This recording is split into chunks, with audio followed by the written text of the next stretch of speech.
Have you always aspired to be a professional wrestler? Do you think you have what it takes to step through these ropes and take your place among the immortals? Well, now you have an opportunity. Join us at the DCCW training facility at Harvest Ministries in McClenny, Florida. There you will be put to the test and challenged like you have never been challenged before. If you think you have what it takes, prove it to the world, but most importantly, prove it to yourself.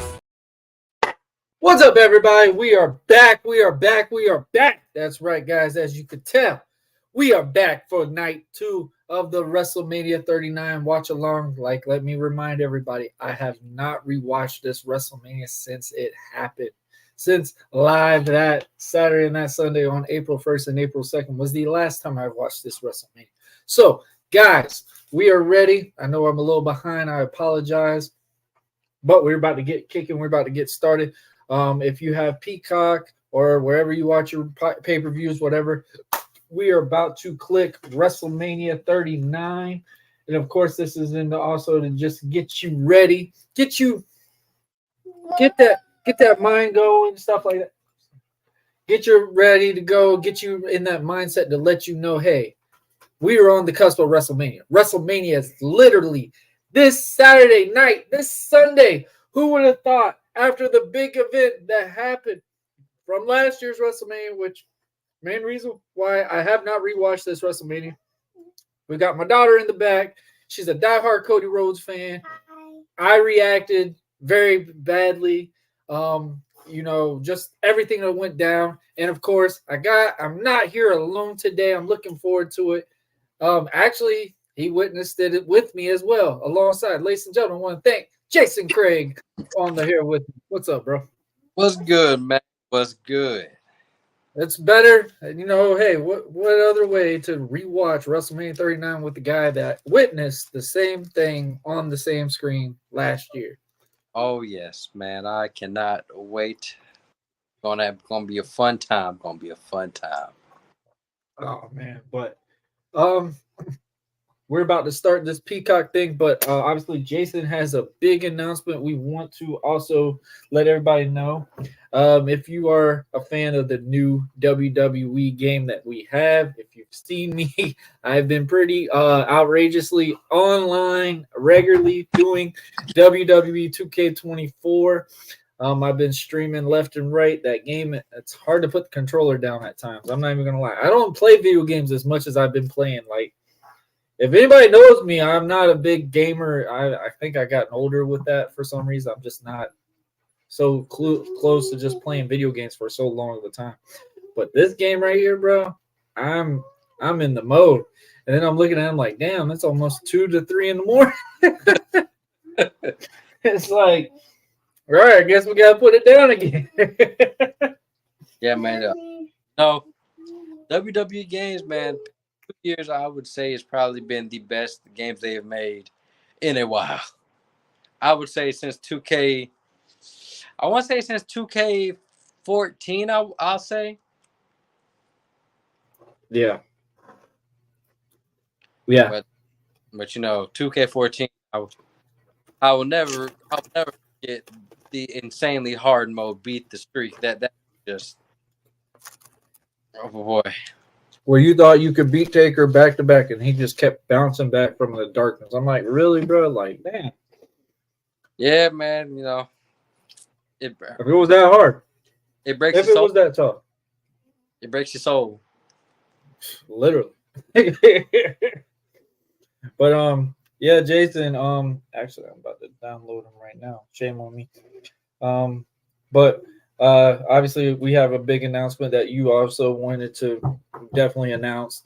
I'm definitely going to let you make the announcement just because of the hard work that you've been putting into these things, man. Guys, if y'all haven't seen my my social medias, I was posting something about, a certain video game character made of my character. If you don't know who I am, American Prodigy, even got a nice little shirt on with it. We've been playing around with this character, me coming back in the run, having fun with it and stuff like that. Jason pitched an idea with me and stuff. I've been hearing about this call wrestling. Never knew what it was. I've been added into so many groups for this. and I never knew what the heck it was. I literally thought it was a wrestling promotion for a minute. Not even gonna lie to you, bro. Like I'm thinking, like, okay, man, all right. I guess I'm gonna get booked on some of these call wrestling. You know, what the hell is call? And I'm like, and then I'm finding out, oh, bro, it's a video game league, whatever. I'm like, oh shit.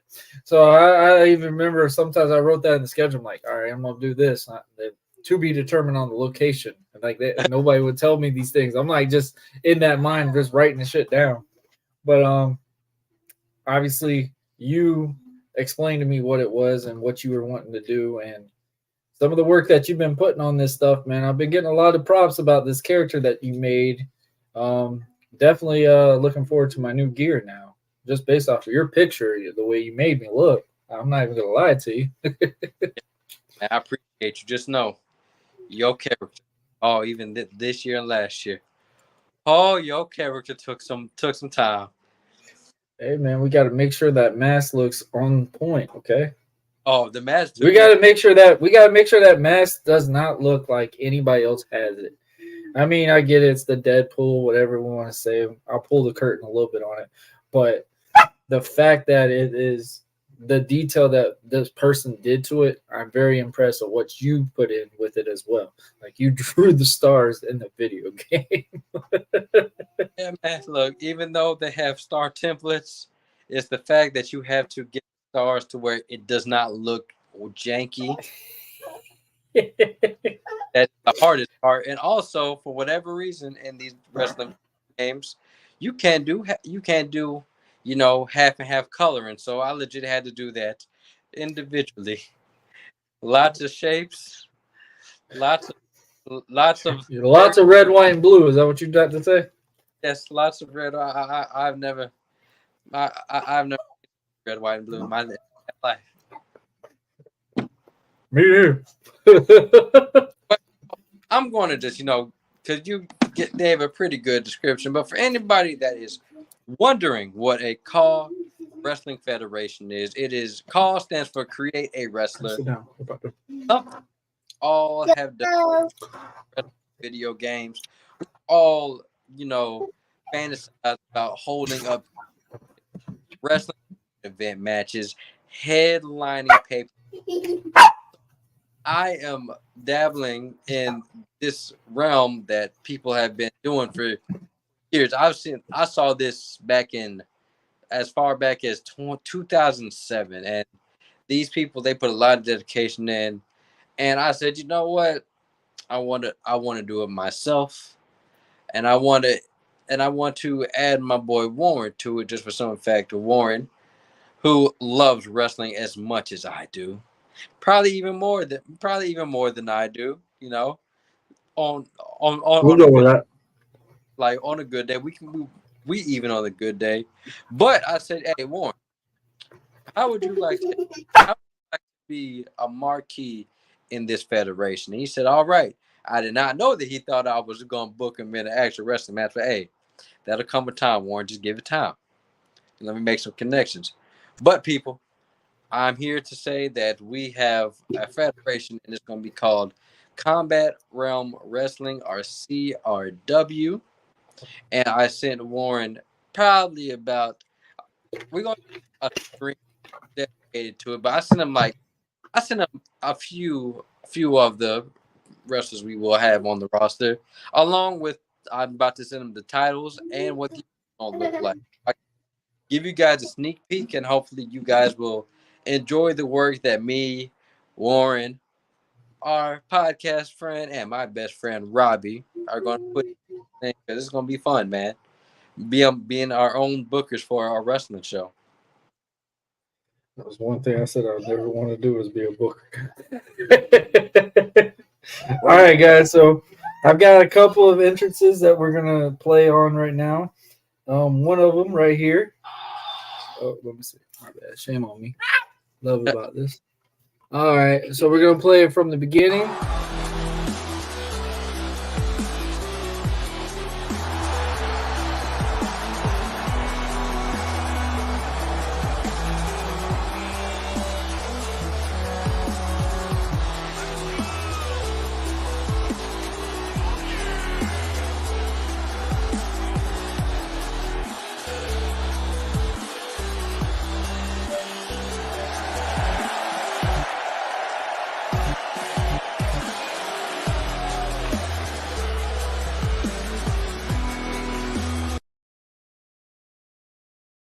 Now, before you play the next one, just want to tell people, for people that did not see it, because I don't know if I saw it, show the title card, but that wrestler by the name of Too Smooth, TK Smooth, the resident DJ of CRW, and yes, as you know, yeah, DJ, he bring life of the party, and oh man, his just like his entrance, his moveset is electrifying.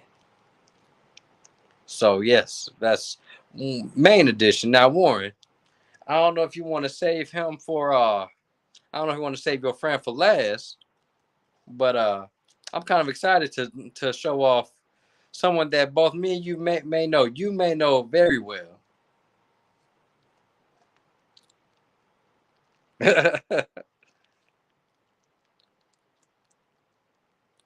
I think you're muted.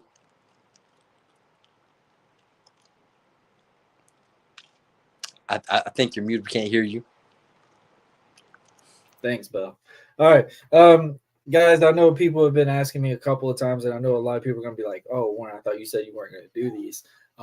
I respect Jason. We've been close for a while. I mean, I get some of these guys that are really into these things, but I was really impressed with this right here. Since he already asked it, so guys, here's your chance right here. And this is actually my entrance song. I will say that it's my actual entrance song. I don't want to hear about the Cody Rhodes thing. Yes, it's Cody's entrance, whatever. But this is actually my entrance song. I won't get copyright because Best Believe actually approved and gave me rights to have this song. I hope y'all enjoy it.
I like it, man. That was really good. I ain't gonna lie.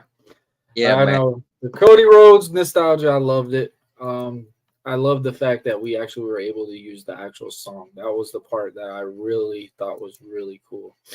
And you even made it a little creative with the USA thing. So I praise you for that. Definitely appreciate that one, man. That was pretty dope for real. I really get speechless sometimes when I look at it because I'm just like, yeah, man, this is pretty cool. And to see everything pan out and seeing, with my return and me hitting a year back in the ring fully, it's just all full circle, and so I'm kind of still in a crazy field right now. It's kind of cool. My daughter's excited to see the American Prodigy on certain things now, so it's pretty cool. And guys, if you have a PlayStation and stuff like that, you can download this thing too as well. So you can download the American Prodigy, all these other characters as well. So what was the concept of the first guy that you made? Wait, the one that I showed first? Yeah. Okay, so also, guys, before we start, we have hit play on WrestleMania 39. Like I said, we were a little behind. they're covering the Miz and Snoop Dogg thing. I'm pretty sure this is where Shane breaks his leg. I think. When he tears his quads. God, I felt so bad for that. Oh my god. Like, But go ahead, man. What's up with these McMahons and their quads, man? Man could live now.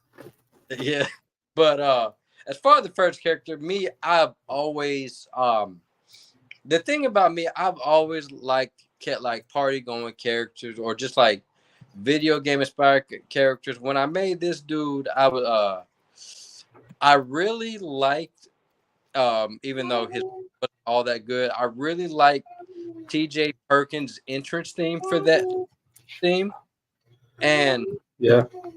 I want to have our own electrifying high flying character, and I decided to make TK Smooth and the whole DJ. I love the DJ gimmick. It works with the song, with the dubstep sounding song, and yeah, man, just can't wait to see what he's going to do.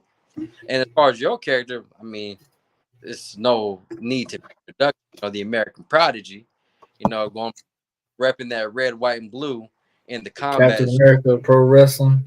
Yep. We got all kind of monikers on that. Yeah, repping the red, white, and blue in the CRW, trying to make his mark. But yeah, man, I think I have 2 more characters. Yeah. I think. All right, Now, so we played this one.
All right, man. So that one is my personal one that I've made for years. He has evolved over the years, Mr. J Psychosis, the residential psychotic son of a bitch of CRW. Can't wait to do definitely things with him. Yeah, man. Moveset is very, I'm gonna put it this way. If you are a fan of Japanese strong style, he is heavily inspired by Japanese strong style. So very hard hitting moveset, and I can't wait to showcase that. I like that. I like that concept for sure. So what did you want to create him?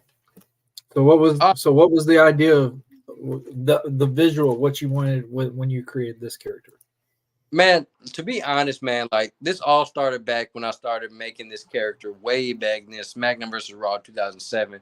At first, it was just called me. It was just me, like it was just Jason Craig. But then once I got more into wrestling and said, oh, well, if I'm going to create a wrestler, I got to give him a gimmick. And like I said, some of my favorite wrestlers are the psychotic wrestlers. Like I love schizophrenic Randy Orton. I love even though I wasn't much of a huge 80s WWE fan, one guy I did gravitate towards too was Jake the Snake Roberts, just because of how he could cut a promo, how he come off as unhinged.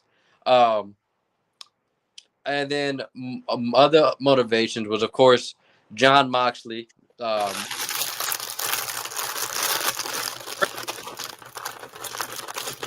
He gonna bleed?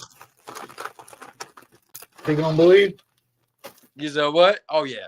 Oh Is he yeah. gonna Man. bleed? Oh yeah. You know he's gonna bleed, man. Is he gonna be bleeding like a stuffed pig, like Sandman, or which one are we going with? You know what? I'm gonna. I have ideas. Like I said, this new one thing about that I love doing and talking with you about it is, I know for some people it sounds like silly. Oh, you're doing like a creative wrestling league, but for one, I think I feel like it's one way to let That's the purpose of the game too. So yeah.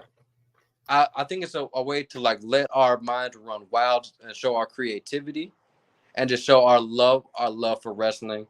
But as far as he goes, like I actually generated the art on the tights myself. So I try to make it as authentic and original as possible. I tried to make the theme that fit with him as much as I could. Gave him, like, as you saw, he had a custom Titantron. I'm going to do that for all the wrestlers. Just gives me time. It just takes time because I want every wrestler that we use, and also anybody that wants to be a part of this thing that we're creating, please just let me know, and I will download your character. I will even let you be part of your own booking, because I want everybody to feel like they're being used properly. I don't want anybody to feel like, oh, well, you just need me to fill space. Like, no, I want everybody to feel like they got purpose. But yeah, man, that's Jay Psychosis. Last but not least, this is, like I told Warren, we are, the way we looking at this, there are three founders, three pillars, whatever you want to look at it. You saw the first two pillars, me and Warren, and now time for the third pillar. Push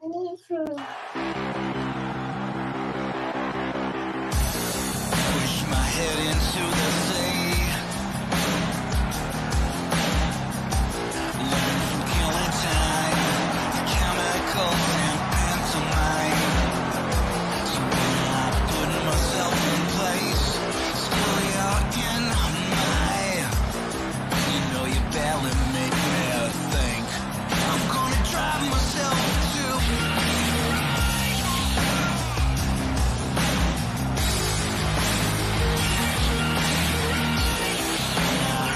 It's all a game.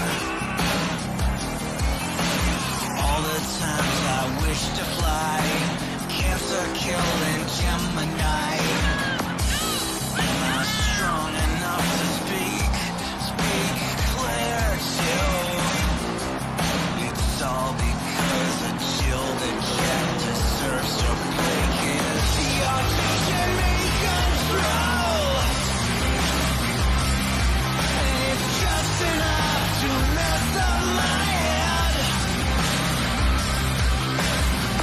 You're teaching me to grow, just so you can watch as it kills me.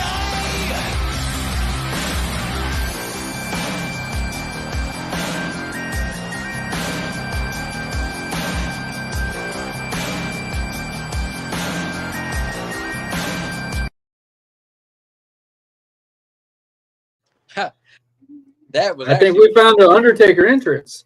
that was actually a mistake. That is not our third pillar, but that is a wrestler. If you watched 2013, 2012 WWE NXT, you will know, yes, that is Corey Graves' theme. I've always loved his theme. I was sad he didn't get to continue his wrestling career, but I want to have a wrestler He's in the actually same. cleared now. Yeah, he's cleared now, which I hope he comes back, because I was a fan of Corey Graves. There was untapped potential there, but I wanted to, do our own version of Corey Graves. More of like the, Corey Graves' character was more of like a loner with the whole punk, with like the whole punk rocker gimmick, and I love that. I've loved that about Corey. Right. So that was that was my idea for him. So he's also half of a tag team that you will see. I'm going to save that for the other stream, but you will see his tag team partner. But yeah, I actually, like I texted Warren. I thought I sent it, but that was on me. But here is the third. All right, here we go.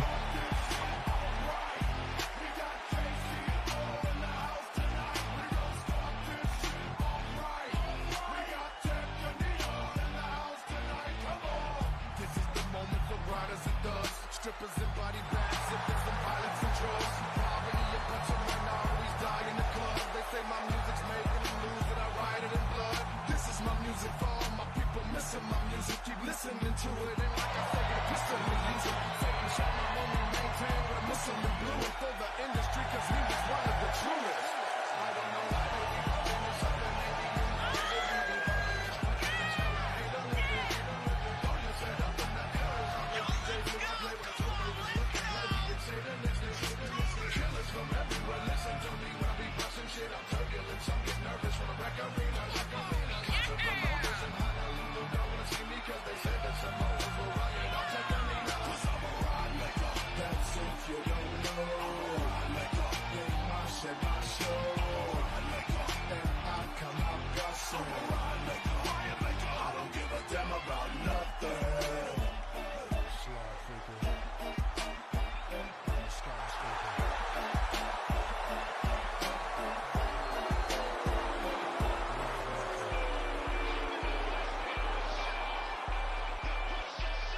Now that one, people, shout out to my boy Robbie.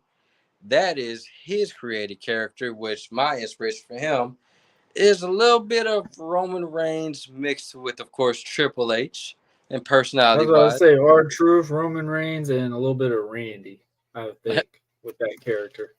Yeah, well, I say personality wise, Reign of Terror, Triple H, and Roman Reigns. You guys will just have to wait and see how that goes. But that's all I want to show you guys as far as the characters go.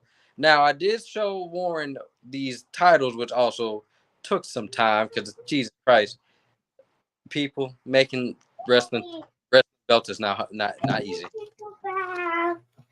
Not easy at all. Yeah, right now. What's up? Say hi. Say hi. No. Oh, okay, you just being evil. I want to go take a bath. And not right now.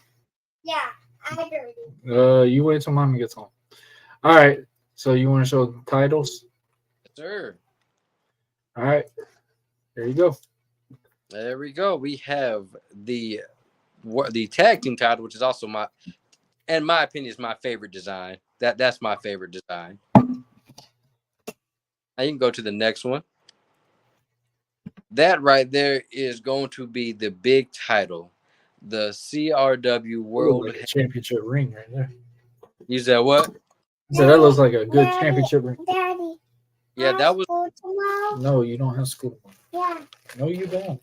I Here, need, go ahead. I need more water. I'll get you water in a second. All right. So that's the big heavyweight championship. And then, of course, we got this one right here. That one, I think, is like a cruiserweight intercontinental type title. Yes, this is going to be the mid-card title, the Intercontinental title. Like I said, What are you going to call it? Is that what? What are you calling it? I'm calling it the you know what? I was thinking it's the Intercontinental title for now, but it might change. But for right now, it is the Intercontinental title. And one more thing to show, then that'll be it for just the previews. And it's actually going to be, I mean, they're wrestlers, so what are they going to wrestle in? So I also sent him what the arena is going to look like, and y'all. It gives you like that blood sport look. I like it. Yes, and one thing my inspiration for it was, of course, you can tell by the arena ECW. I love the look of the Hammerstein Ballroom. I've always loved it. So I just said, well, why don't we have something like that, but call it the Combat Zone? And yeah, so this is the first look at the Combat Zone. I have not put the W sponsorship on there yet. I will. I just got to figure out where I want to put it. But yeah, man, I'm excited. Like I've been telling Warren, that like this year we're definitely doing it. Last year I said we're going to do it, but I still was iffy about it. But this year we for sure doing it. I'm working on the first pilot episode now. These shows will have full-on commentary. Probably just word box text for right now until we can get people to voice these characters, of course. Right. And yeah, this is gonna be a very cinematic experience, and I can't wait. And yeah, man, I just hope that this is fun, entertaining, and I hope that people will want to be a part of it. Definitely. I definitely agree with you on that.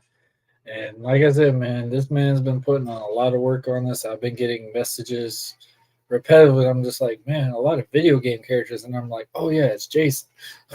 I keep forgetting because, like, I get messages regularly, and I'm like, hold on, video game character? Oh, it's Jason. Oh, yeah, that's right. We're doing the league.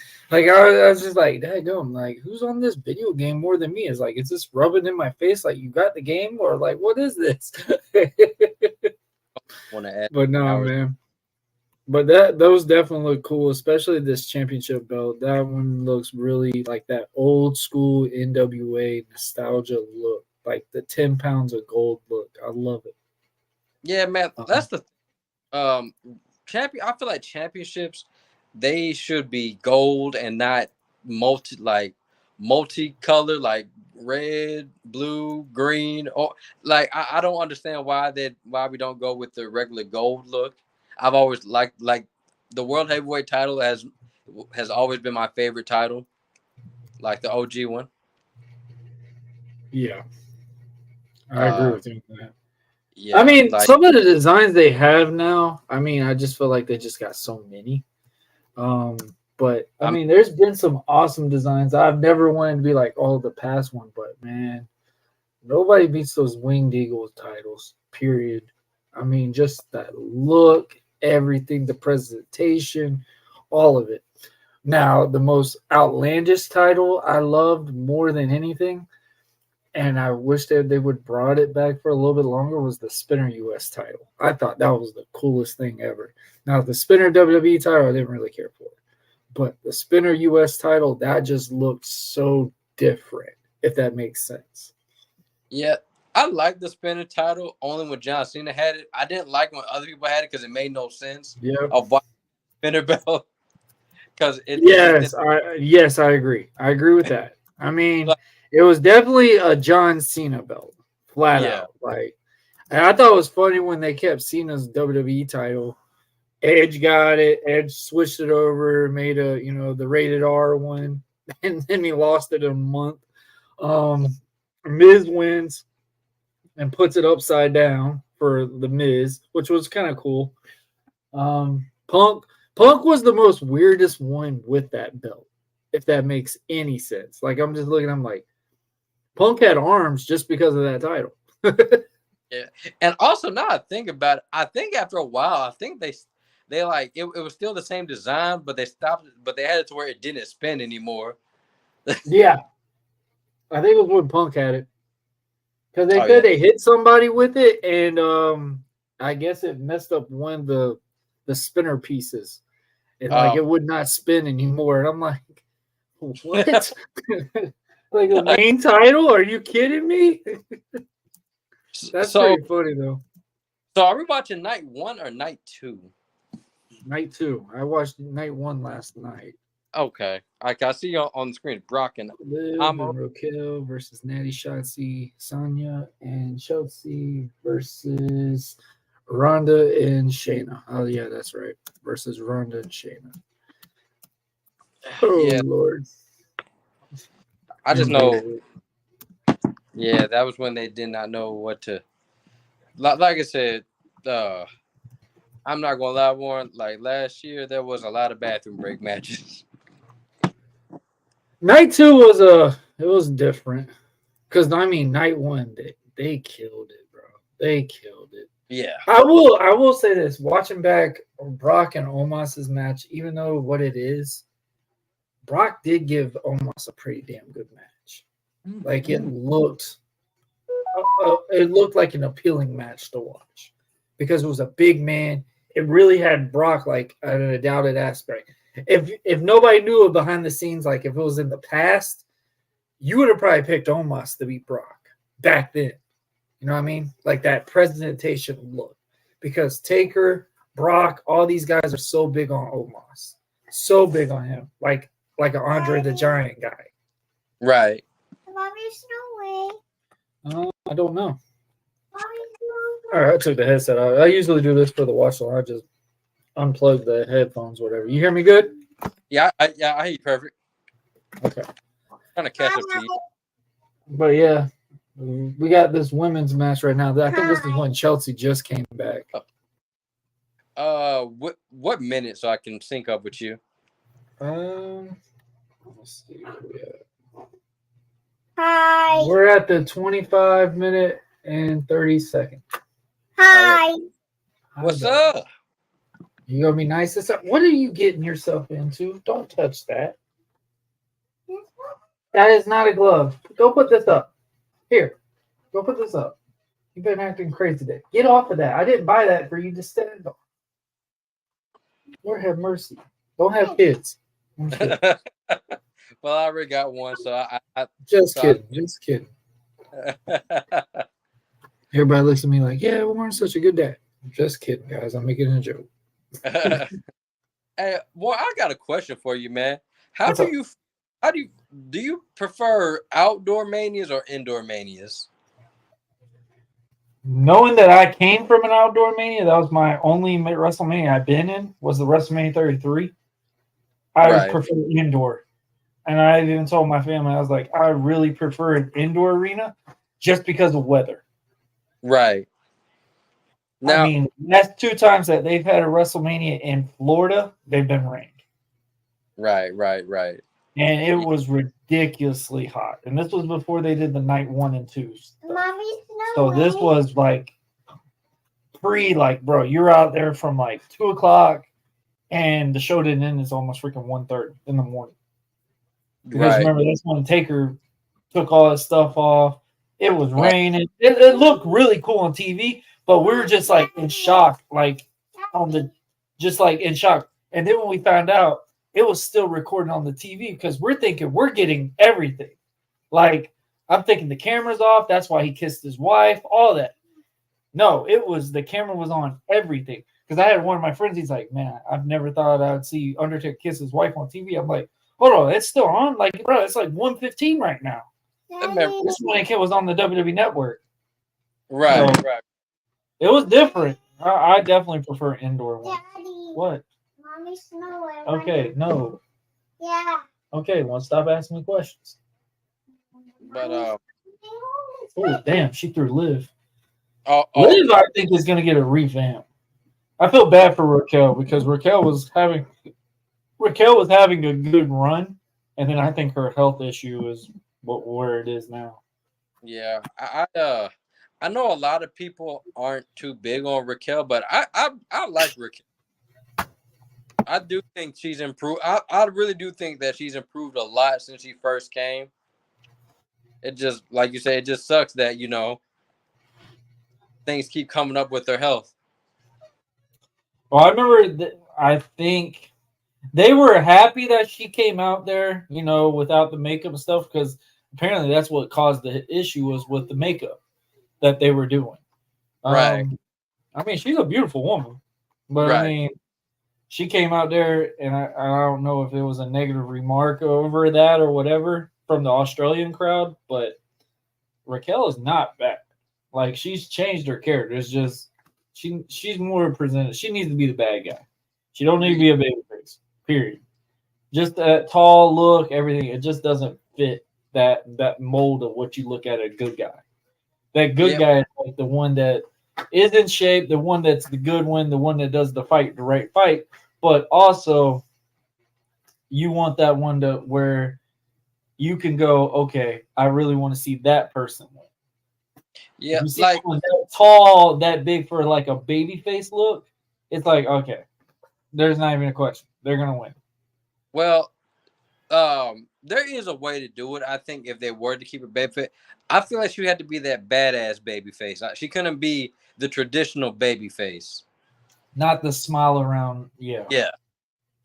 Like okay, it's kind of hard to explain. Like, she's still a baby face, but like, she's about business, if you get what I'm saying. Mm-hmm. Yeah, and that's the thing. That I do think that the women's division need. There's not really many strong gimmicks on the women's side of wrestling. There is, but it's the same ones. That's the thing. Yeah, like Becky's has been so relied on that man gimmick, and you can't transition the big time Bex with it. I mean, Becky's gonna get a pop regardless, just because of what she gave. Right. But the man persona, like on the microphone and stuff like that, it's been really watered down. Yeah. Really watered down. And I think that's the downfall with her on that nostalgia. Bianca Belair. She needs to be be a heel. Like, I think she worked. She needs to go. She definitely needs to like transition. I think after Mania, I think that would be a perfect start for her. Give her that newer feel, because she's even talked about it before. She likes that, but she is the female Hulk Hogan. Yeah, I'm about to say that like little girls love her like us, like exactly. Well, and that also helps. Y'all always talk about y'all want a black champion, stuff like that. Bianca is one of those ones you could look at and go, she makes me want to become a pro wrestler, be a WWE superstar. Realize, hey, there is a chance because I can see Bianca on my TV. I can see her on that TV. Yeah, so they need to, if they keep her babyface, like I said, I didn't mind her as a babyface. It's just that they kind of did not write her reign well, like her title won't run well. They just need to revamp her character somehow to give her a little bit of edge, just a little bit of edge. So my opinion on that is, and this is going to come from a worker mentality, it's just the fact that there was only so many people that can make Bianca look like that champ. Right. If she was with like someone like, let's say some of the NXT girls or something like that, or she's not used to, like Alexa Bliss, the matches with Nia Jax were a little off. It's just because she wasn't used to working with Nia. Right. The Asuka matches, oh my gosh. I really was hoping I could have seen something out of them with that, but it was just like Asuka's easy to work with, but Bianca's just didn't gel with Asuka, if that makes sense. I feel like the Mania match, it had a slow start. I feel like the two. It had a very slow start. Yes. Yeah. Both women's matches, I peeped like because I've watched Mania at least. I at least watched like some of the main matches, and the 40 years of WrestleMania, the goddamn highlights that they show. It makes you watch it even if you don't want to watch it. Like I would realize, like, wow, both these matches were great matches. They just had very slow starts. See, I don't have a problem with slow starts if it makes sense. If the crowd is involved in it, if the crowd is for it and stuff like that, if it makes sense, it's fine. Right. Now, if it's a slow start and you're not hearing anything, that's where you need to be like, all right, now we need to figure this out. We need to do something, A or B, fight, do something, get built up, and then go back and then do a wrestling standpoint. That's what I've always thought of. Like when I first come up with, say, like if I have someone with a big feud, and if it's like a big feud, I'm going in there to fight. First thing, I'm not thinking about wrestling. We're gonna go in there, fight, whatever, because then that gives you that push off where the audience is going, okay, that's something different, because it wasn't just like, okay, let's go, guys. Are y'all ready? You ready? Like you already had those two matches. Now you got a personal vendetta match. Boom, slide in, go in, tackle, punch, and you could just do the basic stuff. Nobody doing no slams, no suplex, and nothing. You just sitting there, hands and throwing. That's all you need. Hands and throwing, powder out, get a little stop, get the pop on the crowd, work it a little bit, gaga down, and then obviously then you come back in, slow it back down, and then do a wrestling match. It works. It makes sense because obviously that personal vendetta, but it also makes that match different because it's not the, are y'all ready? Y'all ready? Let me hear you. Like, it's like, it through the entrance, run straight down, drop down, punch, roll, punch, back forth, and then out. Like a good solid 2 to 3 minutes, that thing would change the whole transition of that match. Period. Yeah, but the only thing about the Bianca Asuka match, another thing that kind of was not in that match's favor, the build was not that strong. Honestly, it wasn't strong at all.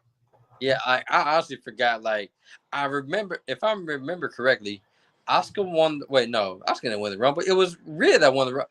I don't know how Asuka even became part of it. Now that I think about it, I do not remember. So Ben versus Edge. Wait, matter of fact, how did Asuka Bianca match? Like, how did that match get set up? I forgot. Asuka won the Rumble. Oh, Asuka won the Rumble. Why did I think that? No, I'm thinking of this. Wait, are you sure? So hold on. Last year's? Yeah, because why did I think that Rhea won it?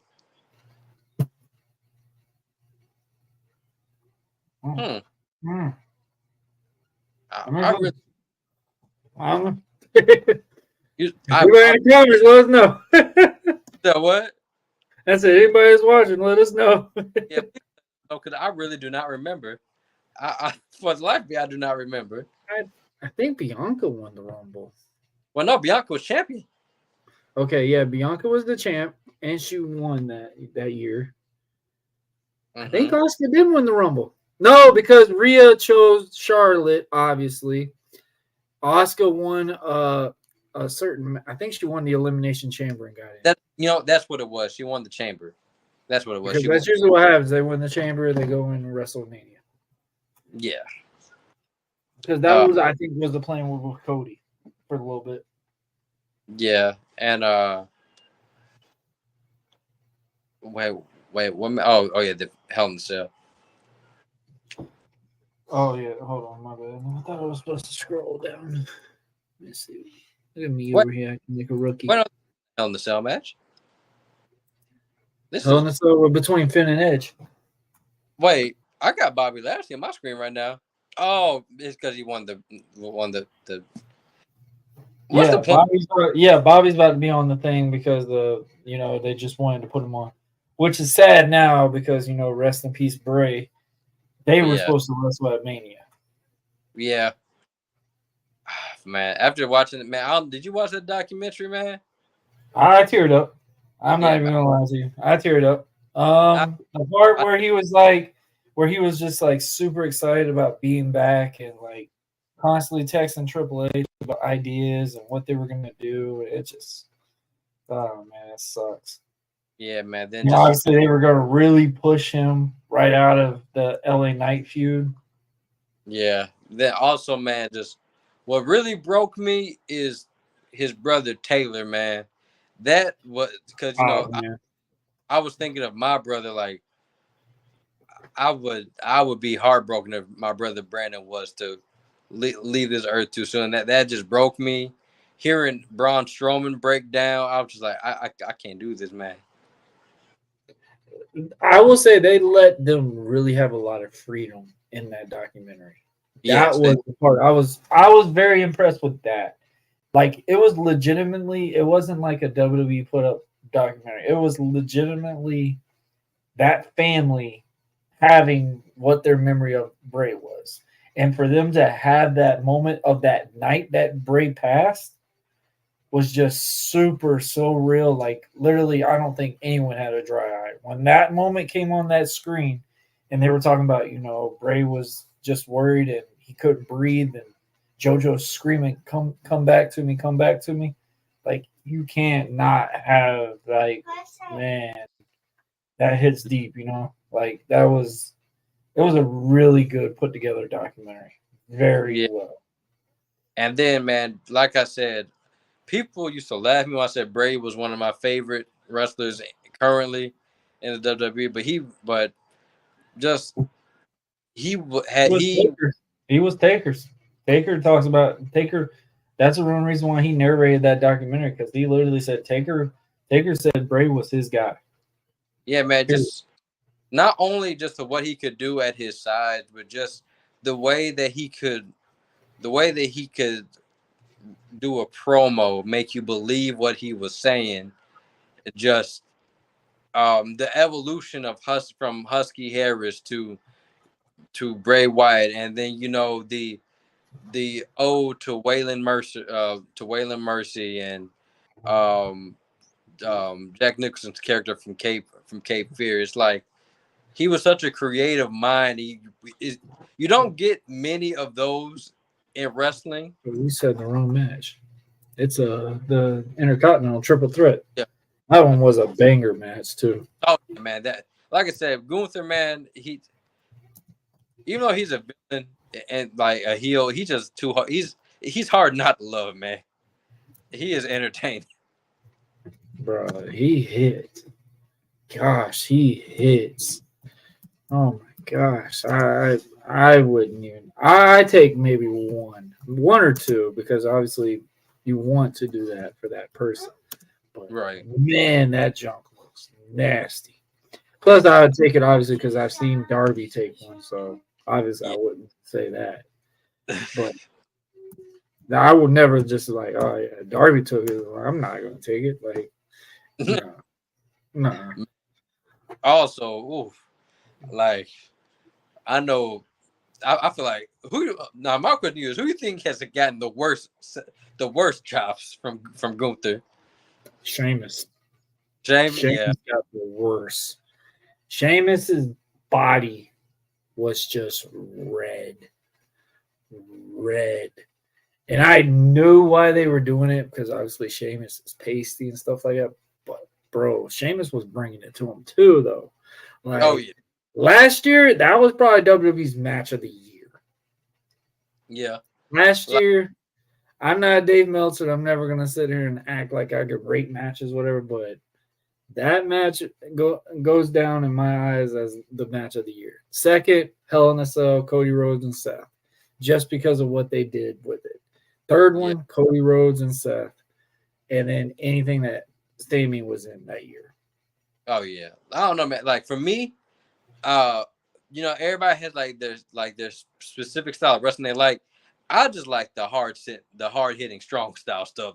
You just like the believability. Yeah, like the stuff that looks real. Because sometimes I'm like, that don't look like it was.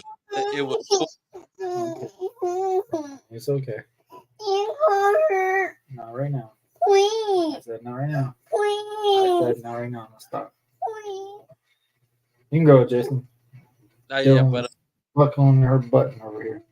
Nah, it's all good, man. I understand. I'm a daughter dad myself. How did you do that? But wait, I forgot. Why was Titus O'Neil there? He won the Connor Award, I think it was. Was it the Connor Award or one of the Ambassador Awards or something? I know Chad Gaspar won one of them too, which was a big deal. Not right now. Stop.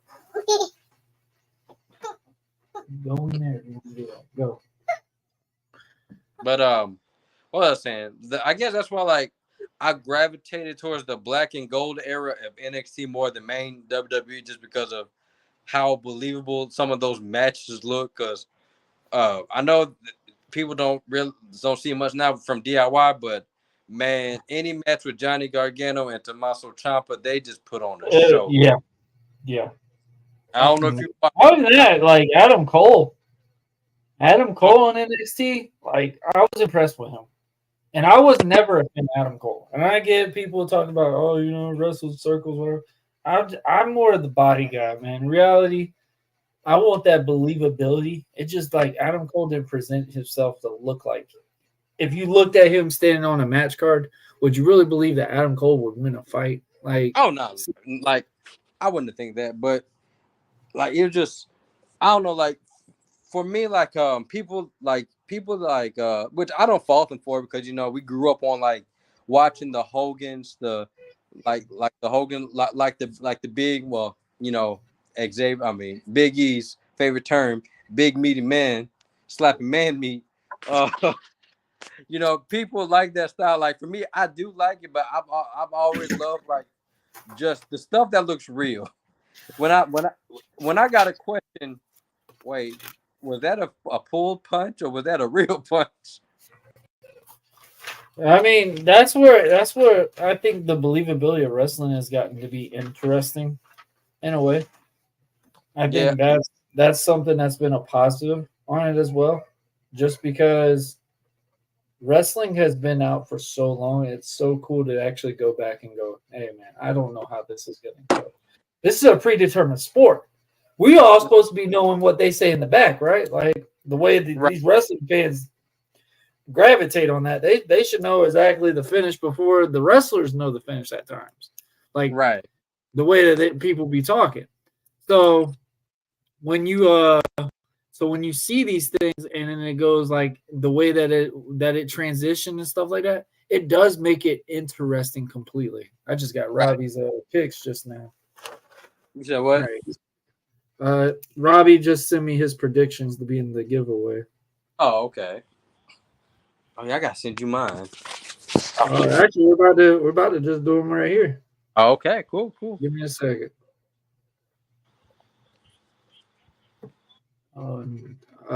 Anybody's also keep you updated on the watch along. Sheamus is now coming out in his white kilt.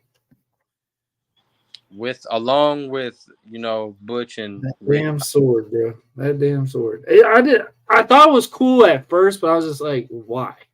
Yeah, after a while, it didn't make sense. I was like, I mean, shouldn't you be pulling the sword out? But okay. That's what I kept saying. Like, I was just like, why? Like, like, dang. Robbie's got Sammy winning. You know what? I'm not gonna lie. I know Brian is against it. I think Gable's gonna turn. I think Gable's gonna cost Sammy the match, though. Yeah. He's got Jimmy winning too. Yeah. I just don't see Jimmy winning. For some reason, it just don't make sense. Okay, see, I always get confused. Jimmy's the one that still. Wait, which one's Jimmy again? Jimmy Uso, bro. No yeet. Okay, no, okay. See, you got to tell me yeet or no yeet, because I'll be. That's all you need.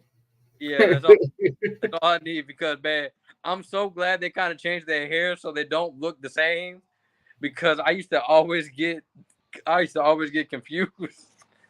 Yeah. I mean, bro, and did you watch Roman's documentary?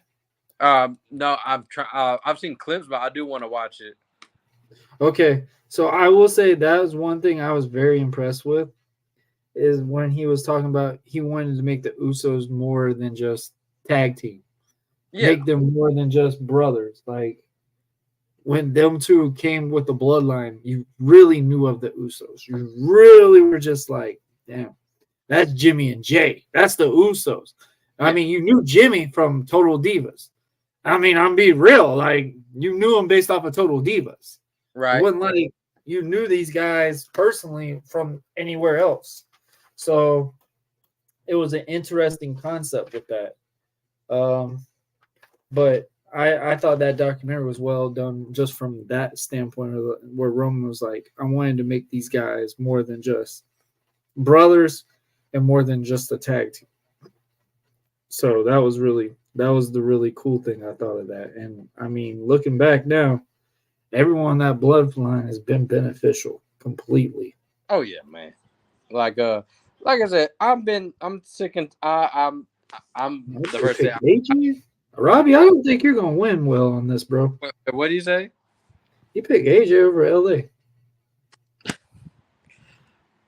Hey man, for that one, I don't know. That's all I'm saying. I don't know. Well, at least he said Cody's finishing the story. That's all that matters. Because I feel like anybody that's not biased realize that, because people keep talking about, oh, he's close to Hogan's record. Like, so what does that mean? I don't think they're even caring about that record. Like, I really do not believe that's even in their mind right now. Like, because he doesn't need the record. I mean, reality. Yeah, because I keep telling people, like, his I reign. won't be surprised, because you also got to think Hogan was the guest speaker of Royal Rumble. They're not trying to replace Hogan. Yeah, now if he was doing what Vince was doing, then maybe yes. But you would see Roman go an extra 2 years. Yeah, but like at this point, it's like what? It puts him up one more notch, and he's still too far from Bruno Sammartino, which nobody's ever breaking that record. No, nobody. Well, you also got to think wrestling is so different now compared to the Bruno Sammartino days and stuff like that. Like, I just don't see the reason of doing that. That's my opinion. Right. Oh yeah. Like, no, I'm with you. Like, there literally is no reason. Like, to be honest, people think that long title reign means dominant champion. You don't have to have a long dominant champion. I'm making yours right now. 1, 2, 3, 4, 5, 6, 7. 1, 2, 3, 4, 5, 6. All right. The reason why I got 2 3s is because obviously, did you hear what they were doing with the tag titles? Yeah, they're gonna. 1 blue, 1 red. Yeah. All right. So here's your match card. Gunther is now finally getting into the ring. Oh, yeah, Wow, you're right. He's been not being in the ring. That ramp was long though. Like I would say, out of all WrestleMania stages, WrestleMania 39 had the coolest one. Period. Oh yeah, like the So like, interesting to know how they're going to top that with this weekend's WrestleMania. I don't think the stage is going to like be as impactful as the matches are, because in reality, I don't care what anyone says. This is probably one of the best match cards they've had in a long time. Period. Match by match. Like every match right now looks very like I'll say that most for WrestleMania. I say most intriguing match card because you're intrigued with how some of these are going to go. I mean, you got a main event that literally is going to dictate night 2, like the big main event. So, like, when's the first time you looked at WrestleMania night 1 main event and it's just as big as night 2's main event with no title involvement? That's the part I think is insane. There's no title involvement. The tag team titles was the main event last year for night 1. We're getting a tag match, but you're not getting a title match. Right. Okay, stop. It's fine. She's at work. Stop. Go. Jeez Louise. Belle, go to bed if you go tired. Okay, then stop. Lord, there go the chops. Oh my Jesus. All right. You good? Go get a water or something, bro. All right. First matches we got on. Oh, that is night 2. My bad. I think that's night 2. All right. First match on the card: Rhea Ripley versus Becky Lynch. Who you got? I got Rhea. I love Becky, but I just feel like they need Rhea to hold this title for a little bit longer. Because in my opinion, I don't think she's had a year-long run, but I don't think there's been any noteworthy match I can be solidify oh, that was a good run. It just been, just to show her being dominant. Really, Becky's been the only threat that I've seen to her title. But I still think they need to let her title reign cook a little bit more. So I'm going with Rhea. Rhea needs a bigger, that big win. Becky's that big. Becky's already on one foot out the door type scenario. Right. So, I mean, this is the perfect, send off for Becky on that main event status. That's my honest opinion. I think this is Becky's last big main event match that she's going to have. For some reason, I feel like that's what's going to be the case. She's already in the Hollywood realm. She's already in the bookstore realm. And, of course, being the mom is starting to be a little bit of a controlling standpoint with her as well. So, I mean, Becky doesn't have that much left to prove. I mean, she's main event of WrestleMania. She won both women's championships against 2 dominant female performers. She beat Ronda Rousey. She beat Charlotte Flair in one night. Right. I mean, it was a botched finish, but it is what it is. Right. I mean, I usually don't say that word, but I'm going to say some stuff about Ronda now because Ronda is trying to trash and get money grabs. But, hey, do what you want. But I'm not going to hear someone talk about someone harassed her or whatever when you are one of the most supposedly feared MMA fighters, and you talk about you would fight dudes. So you're just going to let someone just accidentally touch your drawstring and you're just not going to do nothing? Come on. And then Drew Gulak, he did come back and say what happened, and that does sound like what did happen. Because now, if it was somebody I bet you Ronda said, "Oh, it's fine, no biggie." Because you're in a sport that you're with body oil, you're grabbing onto people all the time. The world is in a different mindset when it comes to certain things. That's the one part that irritates me with this thing, and that's why I was worried about putting MMA people into the WWE realm or in a pro wrestling realm. It's because they think of it as a joke. They think as pro wrestling is a joke. But some of them take pointers from pro wrestling to promote their fights. All of them, when they do their little face-offs and stuff like that. That's from pro wrestling. It just trips me out with these things. But so you got Rhea beating Becky. So that's going to be a big win for Mommy. All right, so we got the guy on our TV right now. He is still the champ right now, defending that championship this Saturday night against the one, the Rocky Balboa. Brian's favorite. based off of the vignettes they're doing. Sami Zayn. Who we got?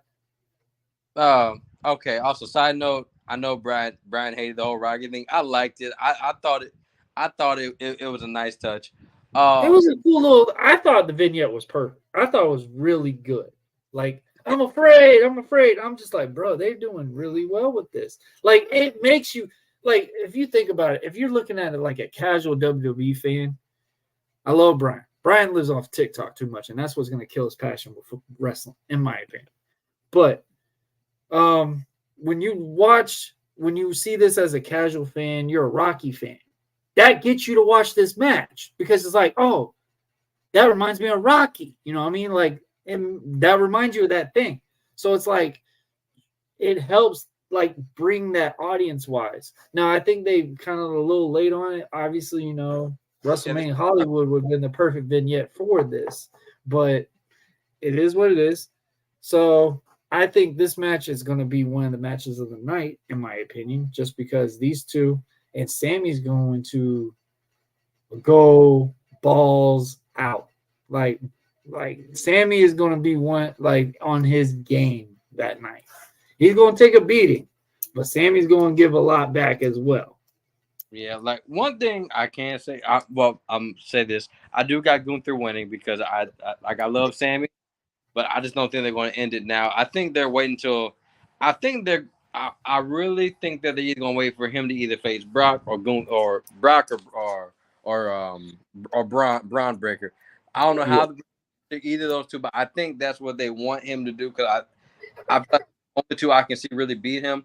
Thing about Sammy, reason why I do like the whole Rocky thing, because people forget that before Rocky had all these damn movies, he was the underdog. And Sami Zayn, he's known as the underdog from the underground. Like, he's always been that. So I thought it was a nice touch. I know that him and Gunther are going to smash it just because both those dudes are tremendous in the ring. Sammy can make you believe that he's really getting his ass beat. Yeah, I agree. Like, I would have been really interested to see Gunther and Brock. I still want to see that happen. Yeah. Like, I don't do that little fancy match BS trick like a lot of people say, I want to see this, I want to see this. I really want to see Gunther and Brock go. Yeah. I want to see Gunther and Brock, and like I said, Braun Breaker, he just, god damn. Breaker he's the future. I'm not going to sit here and sugarcoat it. Man, he is got it.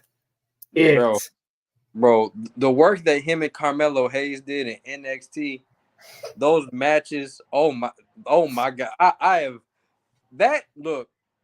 Goldberg wished that was who he became out to be, because Braun Breaker is speed, pure speed. He's gonna make you forget about Goldberg.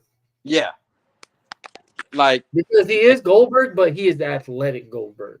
Yes, and he has personality. Yes, Goldberg was athletic and all that, but Breaker knows wrestling. Yeah, and he has personality. That character, that's it. That's a done deal right there. That's a done deal. Sign that dotted line. Braun Breaker is that guy. Period. Yeah, man. And then also, man, he has personality. Like, him and the Baron Corbin tag team, that shit is hilarious. And it's made Baron enjoy wrestling again. Yeah, like, really. Well, for one, that's because they don't got him doing stupid shit no more. Like, I'm sorry. No, but he said he always liked doing that just because he got TV time, which that is true. You're on TV, you're getting paid, you're getting booked every single week. I always talk about all the time. You don't always have to be serious to be a pro wrestler. Like, I tell that adamantly to the guys I train and stuff like that. I tell them all the time, like, hey, man, what's some of the ideas you got as a character? Well, I got this idea, but it's just too corny. I don't think I'll ever be a main champion of it. I said, but you're starting out. Why are you so worried about being a main champion right off the rip? Like, take that gimmick and go with it. Like, this could be your good trial and error gimmick. Believe it or not, American Project was supposed to have been my first trial and error gimmick. And it got to be so much more because obviously what the reason of me to not be back, and the personal thing I have, it attaches me with my son in a way because my son came up with this character, not me. My son came up with this character. So that is the main reason why I'm that character still. I know a lot of people talk about, why don't you go heel? Why don't you do this? Like, I've thought about it plenty of times, but Matthew don't want it. And then, I don't know, man. Like, unless you're in Mexico, heel masked characters, they're kind of hard to pull off. Oh, I won't be a masked character if I go heel. Oh, well, yeah. Damn. I'll take the mask off. I'm going full anarchy. Oh, that man gonna. I've had it planned for a while, but I mean, I got hurt before I was planning it because I was gonna do it because I was mainly this character in one particular company for a while, and when I left there before I got hurt, I was gonna just give it that send off for that character there, right? And then it was gonna be a whole different transition, like, you know, go all of the towns and stuff like that with this new character to try. And when I got hurt, and it was just like, because I had the gear already figured out. I had everything that I was doing. I was going to do a whole opposite what I've always been, you know, on time, helpful, all that. I was going to change all that. I was going to make myself just look like an absolute asshole. And people were going, not like me, stuff like that. And just like that character believability. So, right. I mean, it is what it is. But I agree with you on that for sure. The biggest thing I'll say with the Sami Zayn and Gunther, the biggest Easter egg, I'm saying Easter eggs all the time, which is like a hint, whatever. Chad Gable's going to get involved in this match, clearly. Someone did bring it up to my attention. I think Chad's going to throw in the towel on Sami. Oh, yeah. That was me. That was you. Okay. Yeah, that one, I'd see that definitely happening. And then that I don't see him fully turning on Sami. Maybe on a Raw or something like that, because he still got Alpha Academy. Right. So I just see him throwing in the towel on Sami. Sami's going to take a beating, but like I said, this is going to be one of the matches you're going to remember of Sami Zayn. Yeah, man. And like, I do wish, like, I know people wanted to see Chad Gable in the match because I want to see him, but you know, it is what it is. I'm still glad he's gonna be I'm still glad he's gonna get that Mania payday. Like, you know me, Warren. No matter what sport it is, I love seeing these dudes get their money. So, you getting the money? You getting a check when a Mania checks, bro? Yeah. Now they getting them Saudi checks too. Yeah. So I'm glad that he's getting a job for that. But like I said, I'm glad that, you know, he's on there. But, you know, it would have been nice to see Chad Gable Wrestlemania because Chad earned it this year. He earned it this year. Yeah. And then like last year, man, I don't care nobody say, one of the matches of Wrestlemania was that damn Alpha Academy, the tag match. Yeah. That tag match, everybody thought was gonna be a bathroom break match, but that turned out to be one of the best. That was one of the best matches. I will say the only thing that beat them on that night, actually, there's two matches because Rhea and Charlotte killed it that night. Yeah, it just took forever, bro. It just took forever. I wasn't mad with it though because I mean Charlotte does. I will say this. A lot of people, you know, crap on Charlotte about having the title so much, but Charlotte's character, it makes sense. And more importantly, Charlotte makes it so different when she competes with people compared to when they compete with somebody else. Because Charlotte can make you look like $1,000,000 in a different way that only Charlotte can bring you into. If that makes sense. Like, I have not seen a match that really took Rhea to the limit as much as it was when her and Charlotte would go against each other. The way I see it, Charlotte has it. She has that ability, that aura where it's like a Bret Hart or a Shawn Michaels would. No matter who, or a Macho Man Randy Savage. At a very short time. No matter who they're in the ring with, you know it's going to be a good match. Look, I'll tell you right this. Macho Man, I put him on one of my all-time list whenever he was able to get a good match out of the Ultimate Warrior. was actually a very good match, actually. Yeah, that's what I'm saying. Like I did not think that was possible. But when you have workers like those, matches are possible. And like Charlotte is one of those ones. But I ain't gonna lie, I legit thought that she rotated too much when she got flipped on her face. I thought she was gonna break her own damn nose. It was rough. I'll say that, man. Charlotte bumps her ass off for people. Oh yeah. But plus Charlotte is healing quick, so I wouldn't be surprised if we see her this weekend. She's there. She's in Philly. I think they might wait a little bit, but Charlotte's going to make an appearance. Period. Yeah, I don't think that they should rush to bring her back because it is refreshing to not see Charlotte. I will say that even though I love Charlotte, it is refreshing to not see her. I think SmackDown needs her though. Well, SmackDown needs a star power champion. I want to say Bayley's gonna be it, but for Bayley, she does need some dance partners. Yeah, but Bayley is SmackDown. Yeah, you're right. That's why, I said, I love Jade, but Jade's gonna take some work. The crowd's already, the crowd's still kind of sour on Bianca still because of her run. Yeah, actually, you're right. Now I think about it, yeah, you were right. Unless they do something with Naomi, which obviously Jade now over there is going to be a newer revamped thing over that. But who knows, man? Who knows? I still think Jade would work way better as a bad guy. Oh yeah, most definitely. That look approach is not a babyface look. Period. Oh no.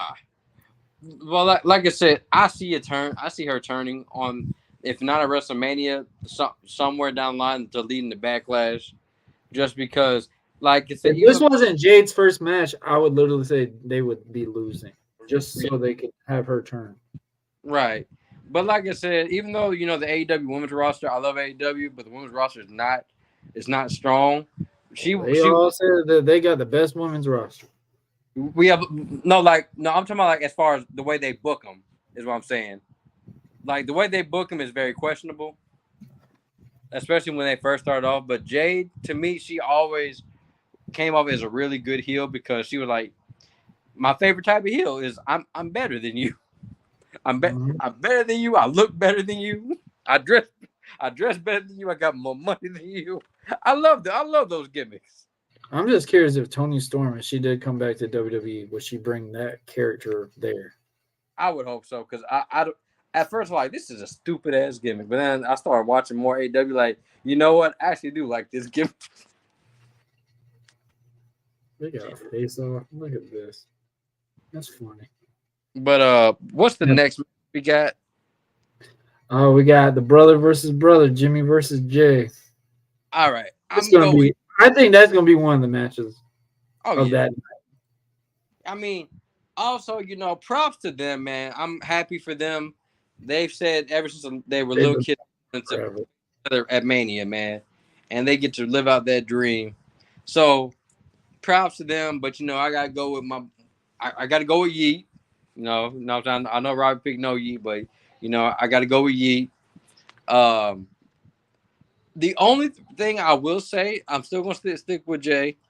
But if Jimmy does win, it's only for storyline purposes for the end of night one and the end. If Jay wins too, it's also for storyline purposes. Yeah, but like I said, if Jimmy wins, he's going to beat the hell out of Jay to where you don't know if he's going to be able to assist Cody. Yeah, that's if Jimmy wins. I think that's the same thing with Seth. I think they're going to beat Seth down insanely where he can't assist Cody. And I think so. Obviously, we'll talk about that one in a little bit. So you got Jay winning. Yep. Okay. So we got Jay. So you got Rhea, Gunther, and Jay so far. All right. Now, we just talked about them, obviously. We're calling this team Black Girl Magic versus Damage Control, or what my good friend just said, Tokyo Drift versus any Fast and Fierce. What the hell? Hey, man, it's all about family, man. Or you need is proneness. Oh man. Anything over Tokyo Drift, I guess. But me, I feel like Damage Control does not need this win, in my opinion. So I feel like I don't even know what we don't call them Black Girl Magic. I really don't think they even have a name. So I'm gonna go with Black Girl Magic just for some fact. Jade, this is her debut match. Naomi, she's been back. She, people's like Naomi. People, She needs this win. She needs it.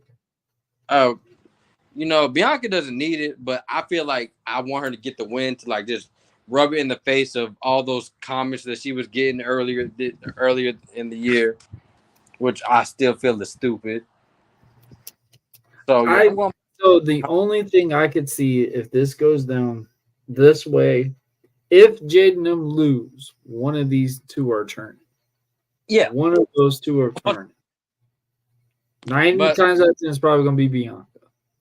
Right. Just because, no offense, she is more established. She's more established, more known, and obviously Bianca needs that revamp. She really does need the revamp. But we have said countless times, she is the kid's woman's product. Like she is literally one of those ones that's making girls go, I could go be a WWE superstar because of see Bianca Belair. So, yeah. The only thing, like I said, I do wish that there were more factions like on the women's side. I think Bailey's going to get involved in this as well. Yeah, but like I do wish that there were more factions on the women's side because factions they're meant to help to help newer talent to establish themselves. Mm-hmm. That's why I do miss factions. Like they're starting to come back on the men's side at least, not really on the women's side. We only have Damage Control. I can't really think of any more. Chelsea had her little entourage, but that was it. Who? Chelsea. She had her and Piper Niven, but that was it. I mean, like that's not really like faction. Like Oh, you talking about like a group? So yeah, we got Bloodline. We got Bloodline, Judgment Day, Damage Control is the only all women's faction. Then you got LWO as well. Yeah, LWO. Yeah. Phantasmo, whatever that is. All right, Bianca and Asuka. Yeah, but like, yeah, man, I'm gonna go with Black Girl Magic. Yeah, man. Speaking of that, she's about to face Asuka right now. I do like the Oni mask that Asuka does wear, though. I know a lot of people. I literally said that last time. I really thought Asuka was going to win because she brought the blue mask, and everybody's been like anticipating it for the longest time. Yeah. What? I just wish. Huh? I said Bianca was that girl. Yeah. I just wish that that Asuka like. Oh yeah. Like I do like I could be that dominant person he was outside WWE, but Asuka, she really has not yet. She has not really grasped the WWE style like that. So it's kind of hard for them to push her as a champion because they've tried many times. I mean, Asuka was, the way that they introduced her in NXT was perfect. Oh yeah, for having an undefeated streak, go into Raw, go into SmackDown, and one thing I was very impressed that they still let her keep that undefeated streak until WrestleMania. Yeah, I still feel like she should have won at Mania. That's just me. I will say, yeah, Charlotte didn't need it, but it also did help Charlotte in the long run because she's the only one to first ever defeat probably one of the most badass woman wrestler that's ever came out right now, Asuka. Period. Right. Because Asuka was known on NXT how hard she hits. Like you could hear it 3 rows down. Asuka's Man. one of the biggest women's on the planet, but that girl hits. Yeah, man, that's the thing. I miss Black and Gold NXT, man.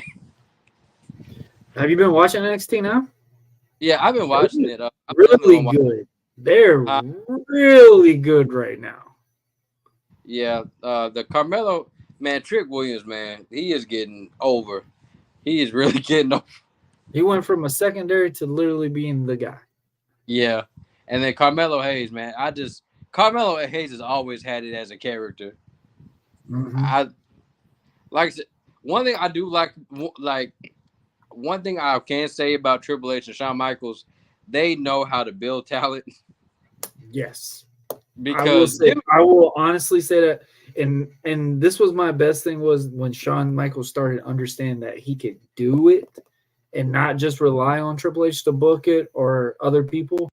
Like, as much people want to shit on the NXT 2.0 thing, whatever, it was a cool concept, but it was just the fact that NXT, where it was already considered as the third brand. It wasn't a developmental at that time because of the Finn Balor's, the Kevin Owens, the Sami Zayns, the Enzo Amore, the Big Cass, Hype Bros, American Alpha, Asuka, Carmella, all those different individuals, Bayley, Sasha, Charlotte, all of them.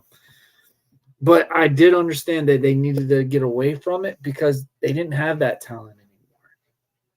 As much as everybody wants to talk about Johnny Gargano and Tommaso Ciampa, they just were not able to carry that baton as good as those guys were, if that makes sense. The Bobby Roodes and Samoa Joes, those were so good. Apollo Crews, I really was invested in Apollo Crews when he first came in. Right. I really looked at him. I was like, bro, that's gonna be the next John Cena. Period. The size, the athletic ability. But then you find out that mother can't talk to save his damn life.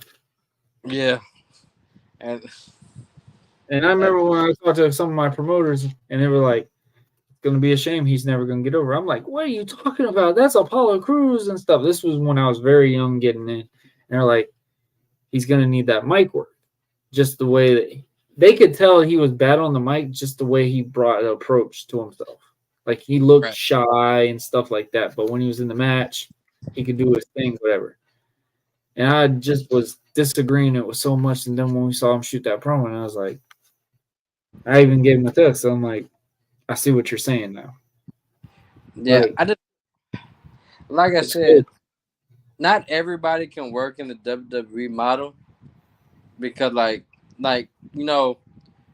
work the indies. You work the indies. Like some promotions, you can get by on your ability, but that's what thing about TNA. They try to build so many people back in the day that it came off as WWE light, and and that's when you realize, oh shit, these people cannot talk worth a damn. None of them could. None of them could until they brought Kurt Angle. Until they brought Christian. They brought even freaking Jeff Hardy was decent on the mic compared to them. Yeah, Sting had his best run when he was in TNA. Yeah. Best run. And then I did like Bully. I don't know how you feel about Bully Ray, but I did like Bully Ray because I yes, it was something different. Yeah. I literally looked at him and I was just like, you know what? I won't just call him Bubba Ray anymore. I like Bully Ray. And then I never understood why Robert Roode did not work. I did because I thought in TNA I thought he was good. I don't know if he did it. What's going on, man? Oh, what's up? What's up, Michael? But I don't know how you felt about Bobby Roode, but I thought that he was good in TNA. I thought Bobby was the Triple H in TNA. Yeah, that's what I'm saying. I thought he was really good. I just don't know why it didn't translate to the WWE. I don't know, man, because Bobby really got himself in shape. He really was devoted to make himself get into that WWE mold. And then that damn theme song, man, it was catchy. That was Triple H's idea. Oh, Bobby really? didn't like it at first. He did not like it. Yeah. He But talked yeah, about it. He talked about it on a recent podcast. He was like, "Yeah, man, I was not a fan of that song. Didn't think it was gonna work." And Triple H told me, "I said it's gonna make you millions of dollars." yeah, like No intended. like I said, certain people, I just don't know why they didn't work. I guess it just wasn't their time, or maybe they came in either too early or too late. Yeah, I agree. All right, now we've got. I think it's going to be the match of the night. It's going to be some interesting swerve, entertainment, all the above. We've got Austin Theory, Grayson Waller versus Awesome Truth versus the tag champs Judgment Day. Bless them for this. Versus DIY versus New Day and versus Catch Republic. Who you got in this match? And you got to remember, one grabs Raw, one grabs SmackDown. Who we got? So my first question is, I wonder if a Raw tag team gets the SmackDown title, do they automatically move to SmackDown? That's my first question. So the rule was, I read it on it so far because they're playing it by ear right now. So whoever grabs the Raw title, the match is going to continue until the SmackDown title is grabbed. Right. So I don't know if they're going to just tell them, hey, you grab one, you're out of the match. Which shit, bro. I'll grab that title and be like, yeah, man, I'm out of here already. Say less. It's a ladder match. No. okay, But it's WrestleMania. It's WrestleMania, so let's see. Let me. a lot of us like to be edgy on those big main shows. Okay, let's see. I'm really basing my prediction on who needs it. I feel like Judgment Day. Teams right off the rip. You said what? I can tell you 2 teams off the rip on that. Okay, for one, I want to say DIY so bad just because they're very good, but I also feel like they're still trying to find their niche. Yeah, they're trying to find their gimmick. They're trying to find their gimmick in the main event, like on the main roster. Mm-hmm. I want to say them, but I feel like it's not gonna be them. New Catch Republic, I just don't know, just because great wrestlers, but I still don't know what the hell their gimmick is. I guess that they just break fingers. They just break fingers. I am gonna say that A-Town Down Under is gonna win just for some fact of like SmackDown or Raw. I'm gonna give you both nights of WrestleMania 40's match cards. So, world. Yeah, he sent me a video of his. I'm also writing his down too, bro. I've got 27 people in this sweepstakes. But I got A-Town Down Under SmackDown titles. And you know, I like that one. And you know what? Just to make Brian mad, and because man needs WrestleMania moment, I'm saying the Awesome Truth is winning the Raw Tag Team titles. Bro. Oh my gosh, she drives me nuts with that one. I'm like, bro, you praise our truth for the longest time. He's like, oh, they're just put together tags. I'm like, bro, they're entertaining. Like, I get it. You're mad on, cool, whatever. But Truth really made wrestling really cool when he came back in Survivor Series. Like, period. Don't care what anyone says. When Truth came back, he made Judgment Day storyline amazing. No, he made it. Look, like you thought I was playing when I told you one time I watched Raw only for R-Truth. R-Truth is comedy gold. That man gets it. Who you got for Raw? Yeah, like I said, Raw titles, Awesome Truth. For some fact, one, I think that this will be Truth's first one. Yeah, I do think that he needs a WrestleMania moment, man. He definitely does. I feel he deserves one, man. Like he like the thing about Truth is no matter what he's did, no, everything that he's done, like since like like coming back, as coming back as like before he was after he was K Quick his first run. I think I like love that. I love that character. oh yeah, man. Loved it, bro. I always love R-Truth. Loved it. That song Get Rowdy, bro. Oh my gosh, bro. That was my thing. I loved it. And it made Road Dogg look more different. Not just with Billy Gunn. He was so good with Billy Gunn, but when you heard him with K Quick, bro, it seemed like he gelled more with K Quick than he did with Billy Gunn for a little bit. I was just like, all right, bro. Rowdy? Oh, I can get it behind this. Get rowdy. It's just one lyric, the whole song, but you just sitting there bobbing your head back and forth, bro. Like you listen to DMX coming in there with this thing. Like it was just that feel. Oh my God, bro.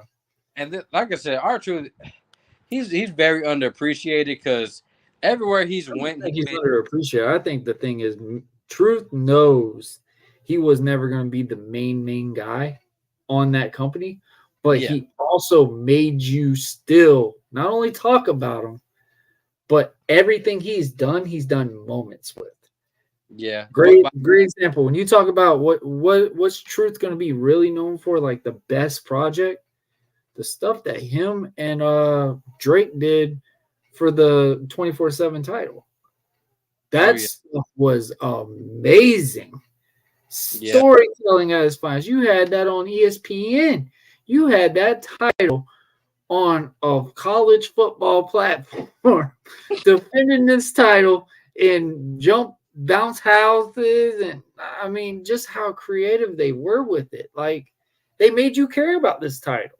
They made you go, "Oh, this might be an ugly title, but hey, this is our title. This is where we're gonna go. We're gonna take this show. We're gonna steal it. You're gonna want to be a 24/7 champion after we're done with this." Like they made that title really entertaining. Yeah.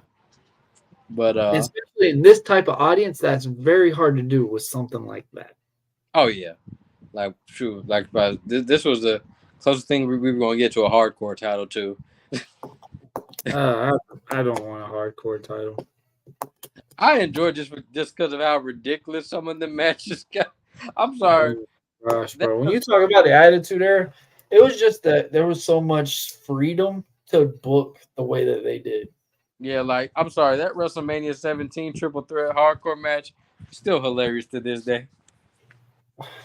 I thought it was funny every time a hardcore match was, then Hardcore Holly had to be involved in it. Hardcore Holly is one my most underappreciated superstar I've ever believed in WWE. Period. Hardcore Holly is one of them. Yeah, I just heard he was an asshole. He was a Roddy Piper, completely. He didn't like put people over. He didn't mind it, but he also wanted something out of the benefit. Yeah. Which is understandable. Like the shit with Brock, that was real. That was real. Oh, and let's not forget when he tried to sandbag Brock. Oh yeah. He did that on purpose. That's why he never got that run. Did you know he was actually supposed to beat Brock for that title?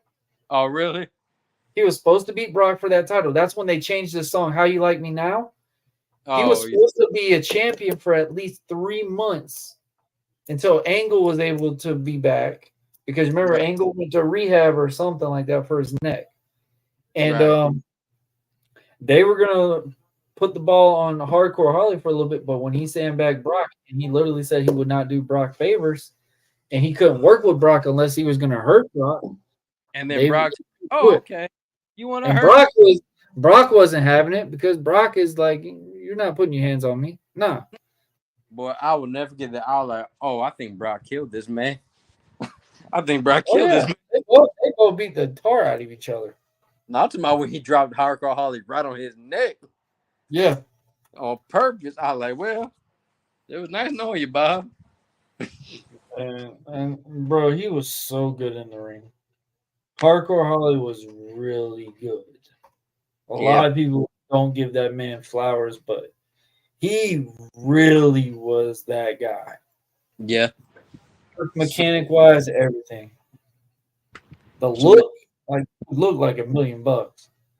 Right. So let's see. The look, now his character standpoint, the blue and all that, when him with Crash with the white hair and all that, yeah, that was a little too much. Oh, nice move. So let's see. We got Dragon Lee and Rey Mysterio, which I'm happy for Dragon Lee. Honestly, I'm happy for Dragon Lee. You got Dragon Lee. You got Ray and Dragon Lee. No, I said first thing first. I'm happy that for Dragon Lee that he's He's getting a Mania match. Okay. Yeah. For me, you can't have the daddy beat up on the son twice. You can't have that. So I'm gonna go Dominic and Santos Escobar, but I also have Carlito. If he doesn't turn this weekend, he's turning before WrestleMania Backlash. Yeah, I agree with that. Yeah. So all right, man. Yeah.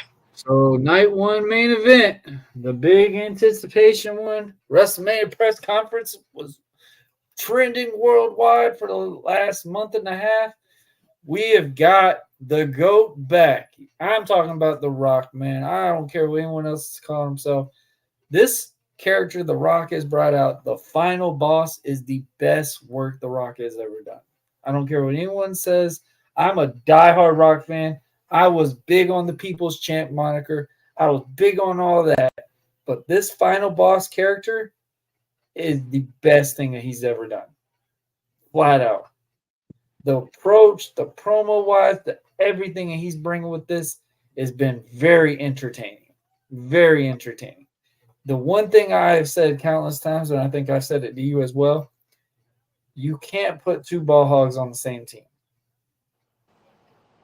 And I feel like that's where you're getting with Rock and Roman. Because I said it, and I even had one of my friends on, and we talked about it. Putting Rock in a tag team match after not being in the match for 8 years is the best way to go, because he could look strong, get the look, do all that, and still, be able to avoid the kink standpoint. Right. Now, the question is, who's going to be in the match a lot? Because Roman don't do the same thing. And I don't think Roman's going to be fully in this match as much as everybody's thinking. Let's see. So for me, and then you got the mechanic, Cody and Seth. I think them guys could wrestle 5 matches a night. Yeah. So I'm gonna just say this. Warren, me and you are just meant to be enemies, just because you were a Rock guy growing up. I was always a Stone Cold guy growing up. So and also I'm just tired of seeing Rock on my TV screen. God damn it, man. His movies. But I will say I do get Roman and Rock getting the win the first night and night one, just for the simple fact they have to set up bloodline rules just so they can have Cody defy the odds. Because, like I said, I don't know what bloodline rules. I don't know what bloodline rules is. I'm just assuming they can do whatever the fuck they want. That's what I'm assuming. I don't know. I don't see my biggest thing I'm on the fence with that a little bit. Just the fact they teased bloodline rules on Monday, which Monday looked like a normal match. Right. They didn't really explain anything until the very, very end. So I'm thinking, because of how The Rock is calling himself the final boss, I'm thinking it's like a gauntlet. Right. He's going to win so many matches, and they're just going to keep pulling it back, and where one of them is going to pin Cody one time, and maybe Triple H is going to come out and be like, hey, man, this is just enough. Cody's won countless matches, and y'all keep pulling it back and whatever. The next pin is it, period. Something like that. Cody's going to get a beating. This week. and just itself. I mean, I'm not even gonna lie we can't sugarcoat that.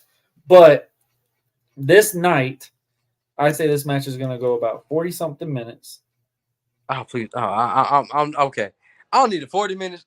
Give me 30, 25 to 30. I don't It's need going 40. to go a long time. It's going to go a long time because one, you got The Rock back in the ring, first time in 8 years.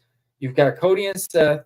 They're going to have to get some animosity in this. It's going to be the first time you've seen Seth and Roman in a ring together since that Rumble that happened. And reality, Seth is the last person that actually beat Roman. Right. But I mean, just the whole build to this right now.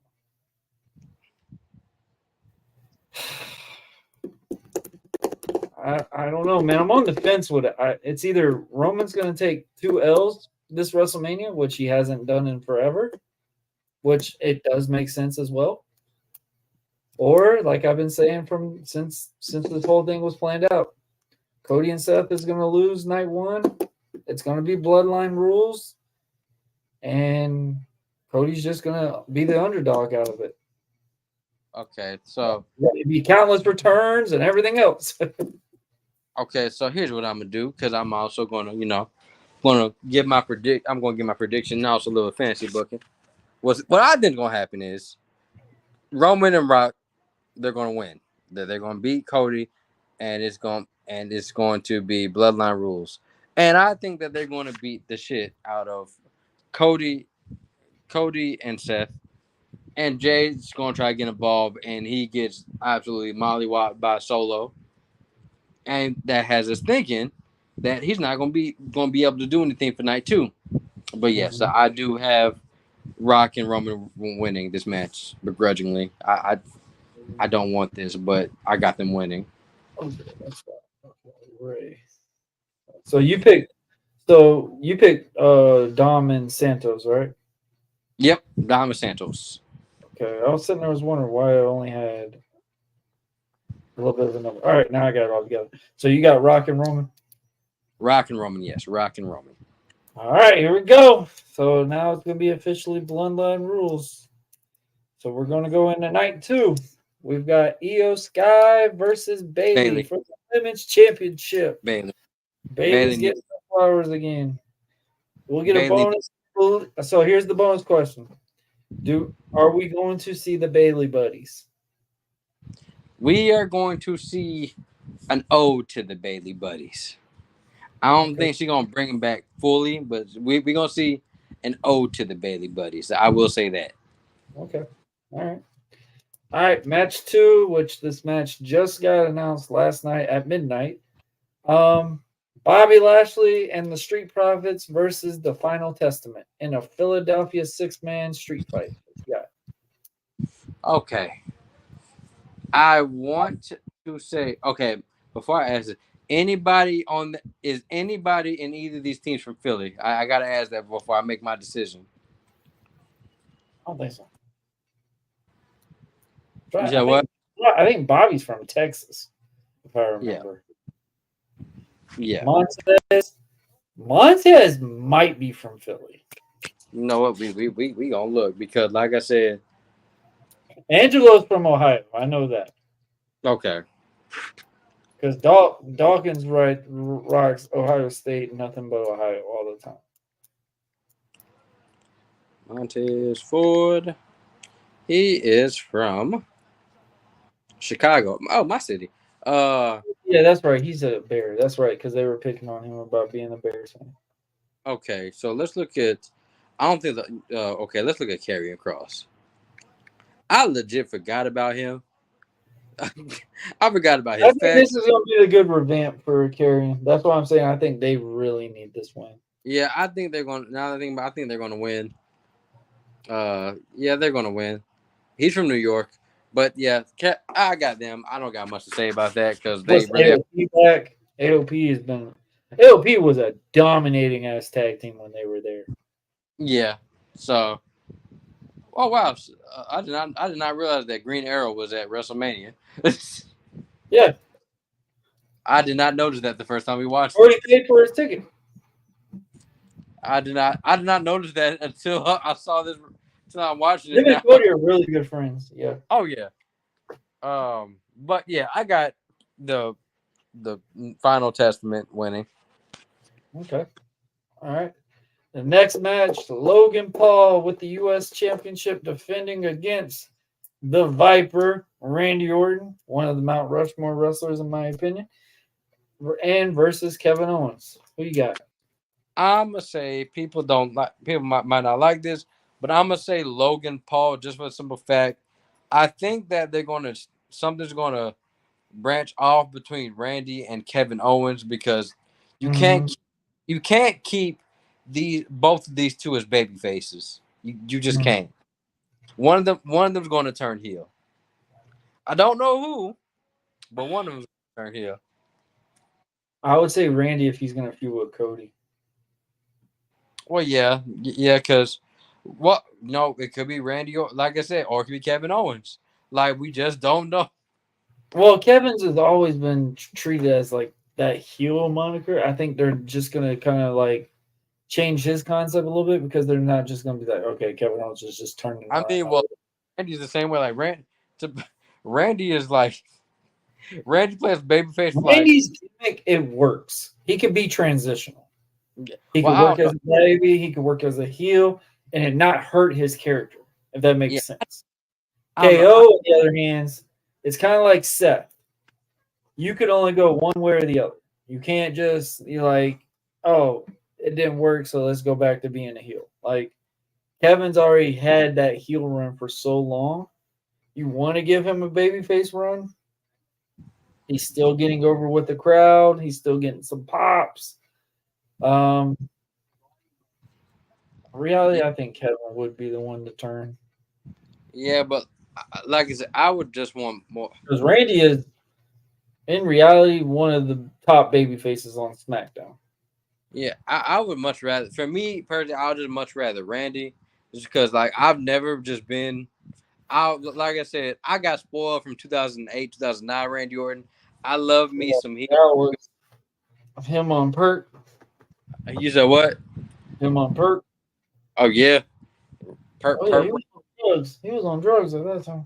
Yeah, I loved sadistic, psychotic Randy. Like I've always loved heel Randy because he plays it well.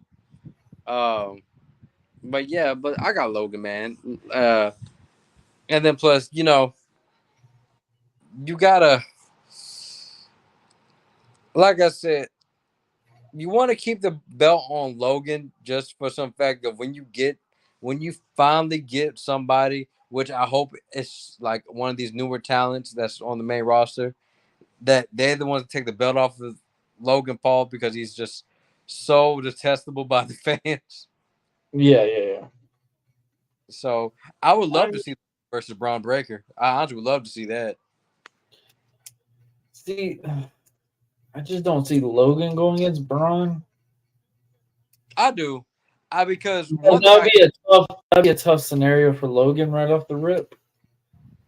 The thing about Logan, if he has to work like a guy like Braun Breaker, he would have to have like a month in advance, like do like 2 or 3 practice matches with him to like be prepared to go a show with him. If that makes sense. I really think he can do it because he did show when facing Roman that he can work different. He can work different styles. So that I do like. I have faith in Logan. I know people don't like him. I don't agree with the way that him and his brothers do, but I do.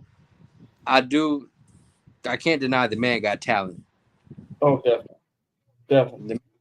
And I literally said when I first witnessed him, like at the training and stuff like that, I didn't know who he was. Everybody kept talking about, hey, you know who this guy is, and da because Logan came to a wrestling promotion in Tampa, and that's where he started training at.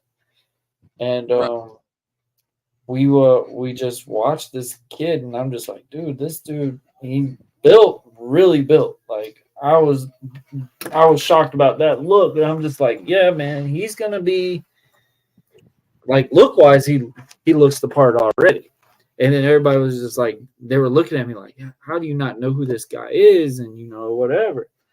And of course, there was a Prime bottle I remember seeing a wine bottle, and like he kept trying to like give it to somebody to drink, and I'm just like, man, okay, I guess it's cool, drink whatever. I got I think it was the yellow one or whatever. It kind of tastes. It was warm or whatever, and I told him, I said, I joked about it. I said it tastes like piss, and then I kind of realized it was his drink when he got mad when I said that. But I was actually really impressed just how well he wanted to learn, how well he wanted to like get involved into this thing. And then obviously I've heard about what he did in the Japan video and stuff like that. Right. But I mean, the dude's got it. Yeah. Not even gonna sit here and sugarcoat this kid. He's more elevated and more advanced than some independent wrestlers are in 3 years. Right. I've never said that about anybody, but Logan's going to be one of these guys that's going to be one of the faces of WWE. Yeah. It's sad to say it, but it's going to happen. I mean, I don't know if Rock will let it happen, knowing that they got their personal beef. And apparently Logan, it doesn't affect Logan because, I mean, he poured it all out to John Cena on a podcast. Oh, yeah. This show out of all things, too. So definitely going to be interesting. Definitely be interesting. I'm thinking that's going to be one of the matches of the night for night 2. But I'm very excited about this next match because obviously we've watched TNA. I first watched this guy. His name was Eli Drake, and he came off the show called The Hero, a reality show with The Rock. And I remember he said he was a pro wrestler. And I remember I worked a show in Georgia. It was either Georgia or something like that. And I ran across this guy. I was just like, hey, man, how was it to work with The Rock? Like, that was my first thing to just say to him. And he just shrugged me. He's like, I didn't even get anything out of it. Got TV time. And I could just tell like he was bitter about it. Because I mean, he wasn't making much at all. At all. And this is before he got signed with TNA and all that. And, you know, just seeing the work that he would put in, like, dude, he would go above and beyond to try to interact with the crowd and everything. I kept telling him, I was like, dude, I really thought that was really cool what you do with the audience. Like, he would say one little word and the fans would just consistently just chant it out. That dummy thing, that was the first thing he got really over on the indies. Was dummy. Like, I remember he would be in the corner just sitting there giving the forearms, dummy. Like, that was like a move for him, and the fans were involved in it. Oh, my gosh. But it's really cool to see this match, him get into WWE, get to what it is, especially in that TNA moniker. Who is the true main guy from TNA? We're getting the match, AJ Styles versus LA Knight. Who you got? Yeah. You know what? Also, fun fact. Also fun. I don't know if you remember, Warren, but these two were in WWE very young in their careers. Very young. Yes. Well, Eli, I don't even think he was fully in. He was an extra. I don't think he was really in. If that's the case, I was in, and everyone else that's been an extra has been in, is like considered in the business. Yeah, because that was when he was, I think his name was Max Dupree. I want to say that's what it was. That wasn't very young. That was last year. Oh, wait, was it last year? Oh, wait, no. I'm thinking somebody else. My bad. Oh, my favorite. Well, no, not my favorite match. But no, he was in, wasn't he on like a episode of Velocity? I feel like most of these dudes I've seen on Velocity. AJ was on that and Raw. Yeah, because I remember most of these dudes. He was actually AJ Styles. I think most. Poor Shane. You just now seeing that? Where he leaped up. Oh, I could just tell the way his footing was. It was going to be bad. Yeah, but I'm gonna go. I'm gonna go with LA Knight. AJ, I don't. He doesn't need it. He really doesn't need it. I think AJ's just having fun at this point. Yes. I just think he's having fun at this point because He you can knows that this part of his career, he just wants to elevate the next person. But I do feel like AJ is going to get one more title. Oh yeah, I think so. But man, I'm sorry. That last segment was hilarious. That last segment was hilarious because LA was the camera guy. yeah, because at first I I did not notice him. Oh, and also, future every time we see one of them extras in a segment, they are a future WWE champion. So I don't know who that guy is. That was the Craze fan, but I'm calling it here future WWE champion. Hey, you can't lie. And most of these segments. One of the guys was tough enough on the Monday Night Raw segment where Paul Heyman, the tall one that was behind Paul Heyman. Yeah, remember him tough enough because remember he was the one that lost all the competitions, but he won the promo battle. Right.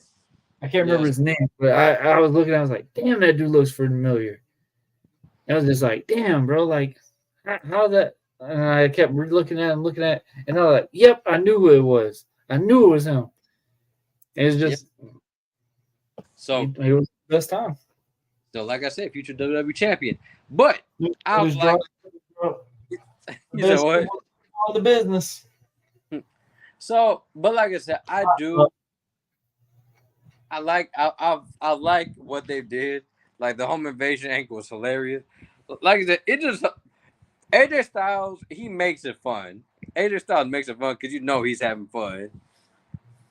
And video of Snoop sitting here dropping this elbow drop. That is the most funniest thing. Oh, you're talking about Snoop Dogg? How high do you gotta be? But I do praise Snoop for that scenario because they could have just sat there like, what are we supposed to do? Snoop came in there is like, I got you. I don't know how much weed he had in his system off that second, but he did his thing. That rope, the most slowest run you could ever do, though. Wait, how did I get ahead of you? Huh? How did I get ahead of you? Because I'm at defending Edge match. Yeah. Wait, I did not. Is that Russell Crowe? Yeah. How did I not catch that the first time we watched it? Bro, that's what I've noticed when I do me being on the watch-alongs or stuff like that. You catch a lot of things you didn't see the first time. Like when I went, I don't like watching back the WrestleMania that I was at because it was so much more exciting when I was there than it is watching TV because I knew the surroundings, I knew what was going on. I remember I still think the funniest segment of it was the ladder match where everybody's like, the fans are really enjoying this match. No, we're screaming, turn off the lights. Like literally off the top of our lungs. Everybody's like, oh man, the Hardys gave all that energy. No, them damn lights worked the whole audience on that side. That Budweiser side, bro, like we were glistening out there. We're screaming, turn off the lights. And then you got Enzo over there dancing, thinking we're cheering for him. I'm like, come on, bro. Turn the damn lights off. That joke was so funny. I love watching that part back just because they're like, oh, yeah, the audience is really into this match. Hell no, you're blinding us, bro. We need sunglasses to watch the thing. Because you also got to think, the light was over this. Sheamus has got water all over him. Like, even as far back as I was, you could still just see the just shiny flickering thing from Sheamus's water, from him being wet and from him being so damn got water all over him, being pale and stuff, and the light just hitting him, and it just like it hit our side, and I'm just like, gosh, dang, turn them damn lights off. Because I know definitely on WrestleMania shows, I was told this as well. they have like certain spotlights to where they want to showcase the crowd to make it look cooler for the camera when they show the surrounding thing. But bro, they had that thing smack dab in our eyes for like a good 10 to 11 minutes, bro. It was bad. Damn. Real bad. I feel bad. I really was hoping that we got the Brood on that entrance. That was the major letdown of that match. And if Finn never got cut as early as he did, that match would have been one of the Steelers. Period. Well, didn't he also pop it? Didn't like he dislocate like his finger or something? I know he dislocated something as well. Like Finn got fucked up. Hurt. He got hurt. Oh, Finn got the worst out of it when he got sliced by that damn ladder. Yeah, like I said, man, Finn got fucked up that match. I think Finn's done with that demon. I say for now, like you gotta get that trademark back. But Finn said he kind of hates the fact that he got that character over just because that's a whole day process to get that makeup on. Well, yeah, but also he has bits of that makeup on for like the next 3 to 4 days, which is so weird because if you watch his New Japan stuff and like his indie stuff, that man had a lot of complicated makeup jobs. I find that so funny. Hello. Where? Hello. Yeah, I'm listening. Okay, I don't know if I lost you for a second. Nah, you good. Nah, but like, yeah, man, like, I do like the demon. Well, they kind of fucked the demon over, so I can understand. I'm sorry, that match between him and Roman, that was the dumbest finish I've ever seen. I don't know if you remember that finish. Oh, the turnbuckle breaking. Yeah, yeah. The funny thing is they didn't even explain it. That was the part that was just like, I mean, they could have made a cool effect, like Finn caused it or something like that. Make it a believable thing with the character nostalgia, and they just forgot about it, I guess. Right. Damn, I can see how that's an all-day process now that I'm looking at the makeup. Oh, yeah, bro. From head to toe. Like, it's going straight down his chest and his back. The worst part is getting that back spot. Like, how you washing all that shit off? Oh, yeah. Gonna have his wife come give him wash his back for him. Edge still had one of the coolest entrances. Yeah, but it don't hit the same on AEW, and it's not just because it's AEW. It's just it just doesn't. Edge's song was just I don't know. Edge has one of the best entrance songs. It always hits to me, man. I love hearing. I love cool his wife is involved in it, though. I will say that part. You said what? I said I do like the fact that his wife is in it, though. At least. Oh yeah. But where were we at on the match card? You just did the LA Knight AJ Styles one. Yep. So I got them. All right. So let me get back on it. I had to change the slide, make sure we were letting everybody know where we're at still on that. All right, that's the first one. All right, the next match obviously is Seth freaking Rollins versus Drew McIntyre for the World Heavyweight Championship. Who we got? Do we got Seth prevailing or losing? I got Drew winning. You got Drew. All right. Do you got any secondaries? Here's the bonus one. Do you believe there's going to be a cash in? Yes or no? No, I don't think there's going to be a cash in. So you don't believe there's going to be a cash in? You're the only one in this whole prediction thing that hasn't said that. Because I think like the cash in is not. You want the cash in to like be at the forefront, and it's not. I'm sorry, with this bloodline stuff going on, I don't see them doing it right now because everybody's gonna look at Priest like, "Oh, good job, buddy." So what about this bloodline thing? I think that they're going to wait, possibly wait. Now, I would like for them to do it because it would be hilarious because Drew would be mad as shit. That would be fun. That would be funny. I still believe Punk was going to beat Seth, but Damian was going to cash in on Punk. So that's why I'm thinking that could still happen on Drew. Even as good as Drew is doing right now, Drew finally got his moment to win the title in front of the crowd, and then it get taken away from him. Now he can go even more crazy anarchy on Damian Priest. Yeah, like I said, I think that they might wait. Now one thing I will say, it'd be hilarious if Seth tried to get involved. If Seth tried to get involved in the main event to help Cody out, and he gets cashed in on there, that would tickle me, but I would laugh my ass off. I'm like, you know what? So I'm just thinking like that would actually that could work, but also that would be like you would have to have the spacing for that match for like everybody move out of the way because we're doing the cash in like quick. So you gotta give Damian his moment, celebrate and whatever, and then like, hey, congrats, get the hell out of the ring type scenario, you know? Like it would kind of like digress the whole credibility of not only the Money in the Bank, but also that moment for Damian. Oh no, yeah, like I said, it wouldn't happen. I just would find it funny as hell. No, it'd be funny, but I'm just saying, like, you would have to put so many different pieces into that part because everyone knows the main thing that everybody's wanting to watch for this weekend. People can get mad what they want. Is that Roman and Cody match? Yeah, and the tag match.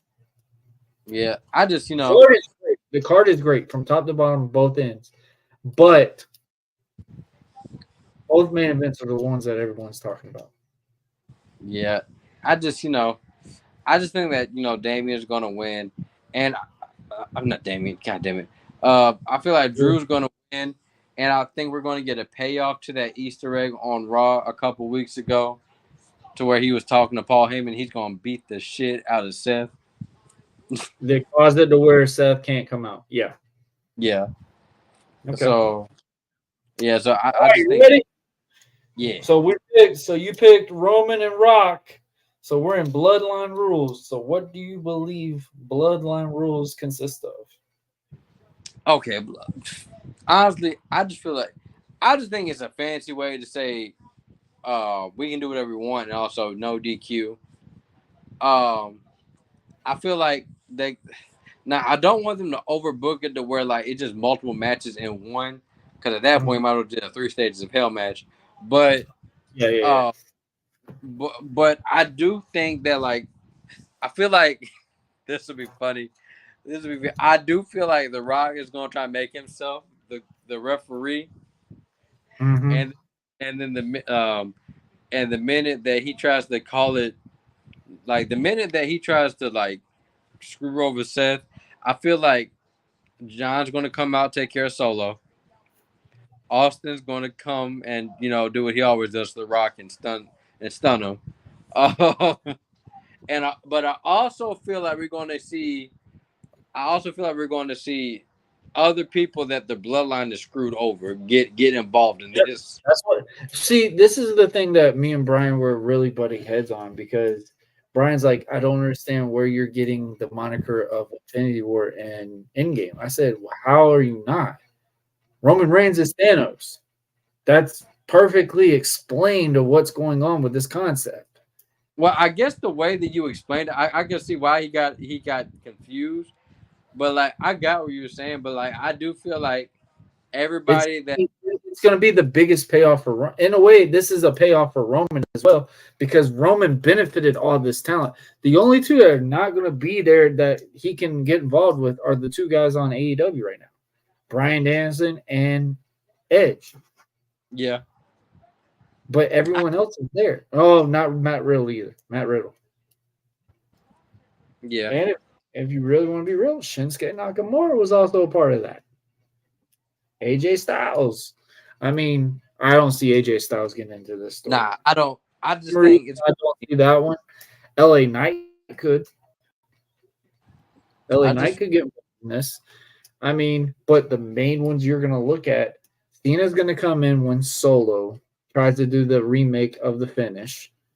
Crossroads. Solo's going to try to hit Cody with the Samoan spike. Cena's going to catch him, hit him with the AA. Pop, get the crazy nostalgia, whatever. Roman's probably going to be shocked about it. Probably attack Cena or something like that. Rock might even attack Cena. I don't know. Maybe not. I don't know because they're kind of portrayed as friends right now, even on the storyline wise. But then you're going to see Rock take over. Rock's going to look dominating, beat the shit out of Cody, do all his thing. And then all of a sudden, you're going to think it's already done. 1, 2, glass breaks. Building just lost it. And then, of course, who's Austin going after?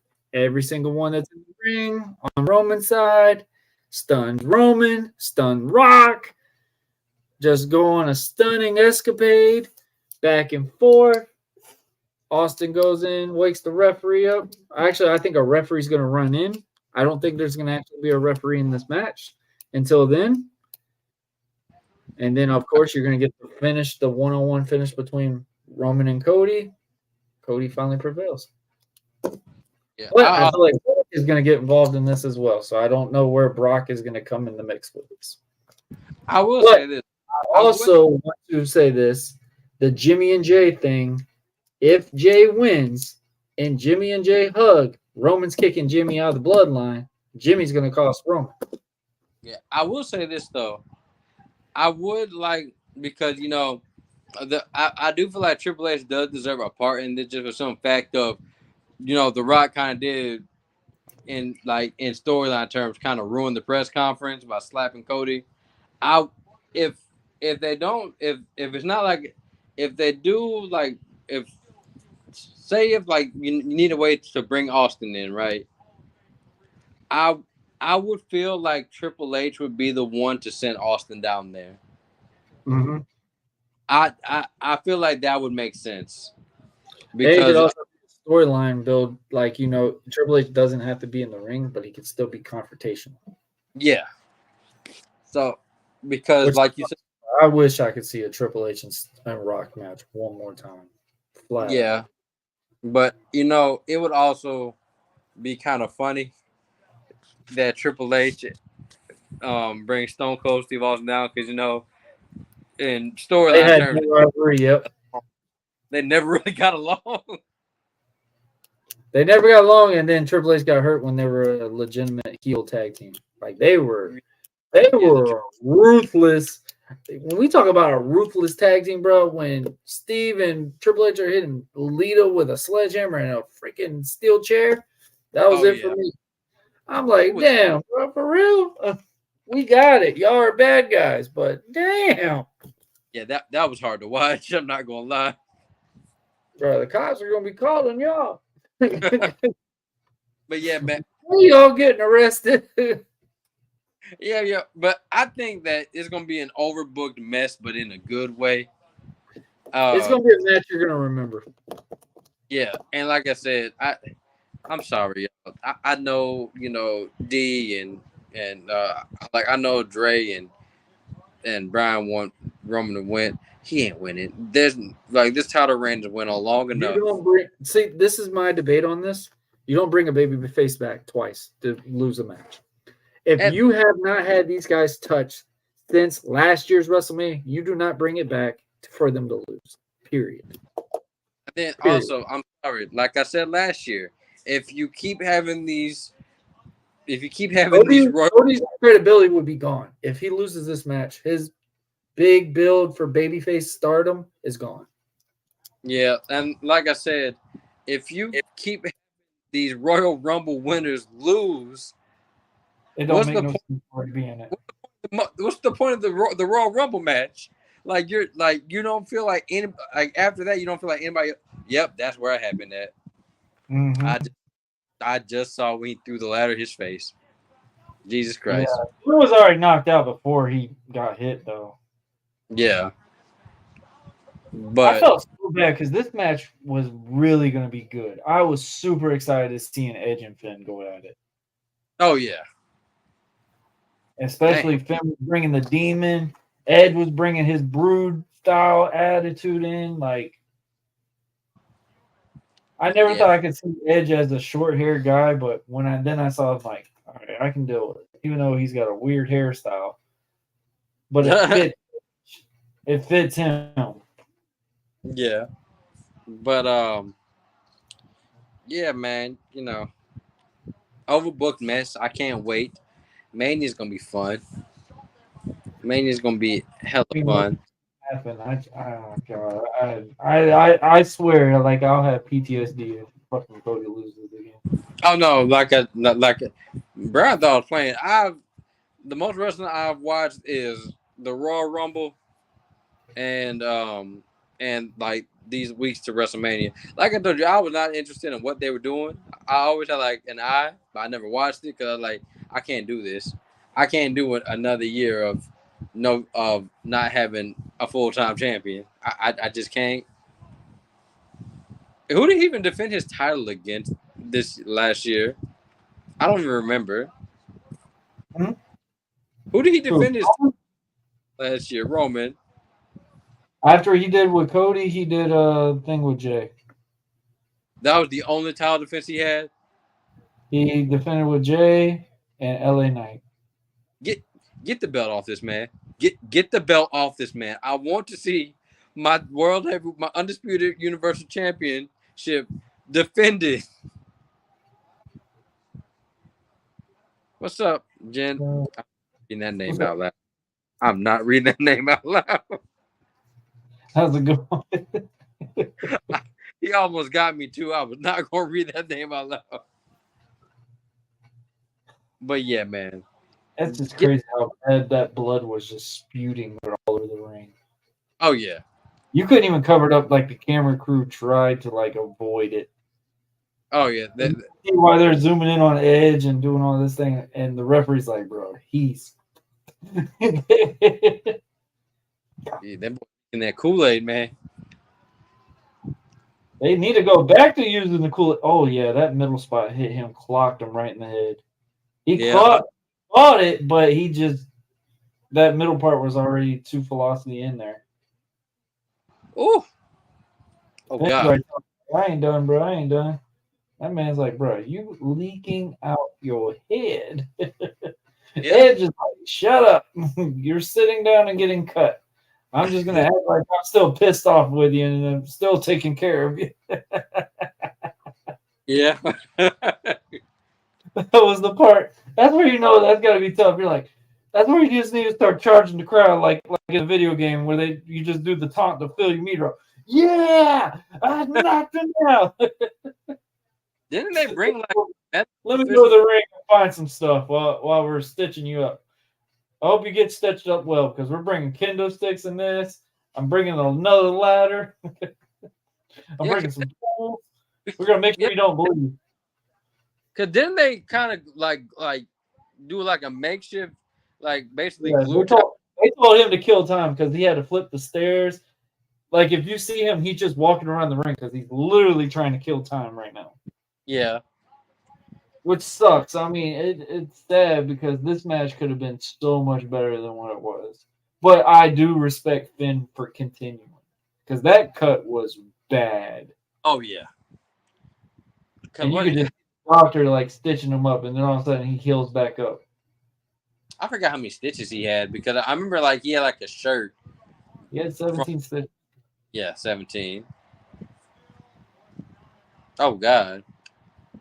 She stitched him up good too because he didn't even look like he got cut. I don't know. I think the paint also covered it too. Yeah. It was bleeding all over that canvas. Damn. Oh God. I was like, yeah, Finn, maybe next time you don't want to just use purple. I know you're on Judgment Day, but you're going with red. Oh God. Oh my Jesus. I legit forgot. Oh my God. I forgot that spot. Which one? The execution off the ladder. Yeah. After getting stitched up, yeah, I know. I bet you Edge. I think Finn told him, "It's like, I'm good." Motherfucker, you just bled out of the ring. Oh my god, that was a pretty. That was He's a pretty. like, yeah, throw out every other option that we did. The crazy thing, Edge didn't even bleed that match. Yeah. Well, you know, they're not going to bleed. There's not much bleed in WWE nowadays. It's just sometimes it happens. Only Cody. That Oh, shit was. well, that was because they needed. I don't know why they did it. Then I guess The Rock said, "Nah, he needs blood." Well, I mean, it does tell that story because Rock did say, "I'm gonna make you bleed." Yeah, and then I said, Rock said, "Nah, he need blood." Which I mean, you do have to go above and beyond to make The Rock look like a heel. The same thing that they had to do with Daniel Bryan. The same thing they had to do with Becky Lynch. Because even though it's, I mean, in reality, is Rock really a heel? Because Heel popping just as moves. much as when he was a babyface until he mentions the Cody Kai babies. Hey, When I'm he said saying, the Cody Kai babies, then that's when all hell breaks loose and they boo him out of the building again. hey, I'm gonna tell you this right now. He healed me all them damn movies I had to pay my money to go see. He healed me, damn it. What the hell? Oh, I forgot about this part. Wait, did they really put a panel there just for him? I never noticed that. Yeah. Oh, I know that hurt. I know that. I know that hurt. Boy, ACLs would have been gone. So, the way that they do these matches, so they tell them, hey, you're going to do a Hell in a Cell match. Pitch an idea of what you want to do. So, knowing Edge and them, Edge. So the thing about Edge will like watch so much movies, and he'll want that to be the match. He doesn't watch back the matches. He watches like movies, and then that's the concept how he'll put a match together. And I could already tell you that he wanted to do something regarding with the Lost Boys until Finn got hit with the ladder, because I guarantee they were going to climb that ladder. I guarantee they were going to climb that cell. Wait, he kicked out of that? Oh yeah, they kicked out a couple of other spots. Bro, but like I said, after watching WrestleMania a second time, I did not notice that panel for Finn to jump off of. Mm-hmm. I don't know why I thought. I don't know how I thought he climbed. He had to remind him that was still there too. You know what? Finn was concussed half that match. Oh yeah. When he took that execution, he was still concussed. But I'm telling you, he gonna be like the Undertaker WrestleMania 30. Like, I'm not. Out of all my matches I did, I don't remember that match. Well, I still thought it was crazy how Edge almost broke the table, and he didn't even he didn't even like jump yet. He just got hit with a chair. Oh yeah. Well, the table is already kind of bending. Right. Well, time to scramble some brains real quick. Yeah. Oh my! What? Yeah, dead. Just dead. Just dead. Good night, Finn.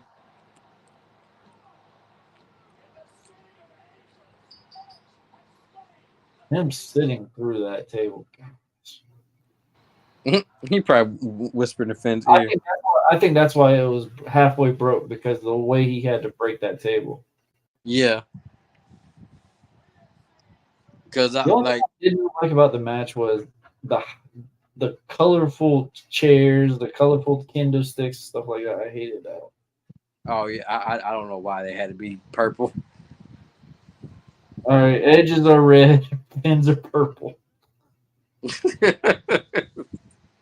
I felt like we're doing a football playbook for a wrestling match. I legit feel like they just dipped the kendo sticks in steel chairs. Red and purple versus red and black. I legit feel like they just dipped all the weapons in Kool-Aid. No, it's sponsored by Laffy Taffies. I wonder if somebody has accidentally. I wonder if anybody has accidentally fucked up the concerto. Oh, I believe it. Cause Someone on the Indies I know definitely has. you said what? I guarantee you, someone on the Indies definitely has. Probably so. That's why Russell Crowe. Oh, because the Pope's Exorcist. I was like, why is Russell Crowe? Yeah, because he had the Post Exorcist movie. That's what this movie was the movie was sponsored for this match. That's funny. Oh boy, Brian gonna hate when Prime is being sponsored for that main event. Prime Mania, baby. When he drinks that Prime, he'll like it. I never had Prime. I want to try it, but I don't want to spend money on it.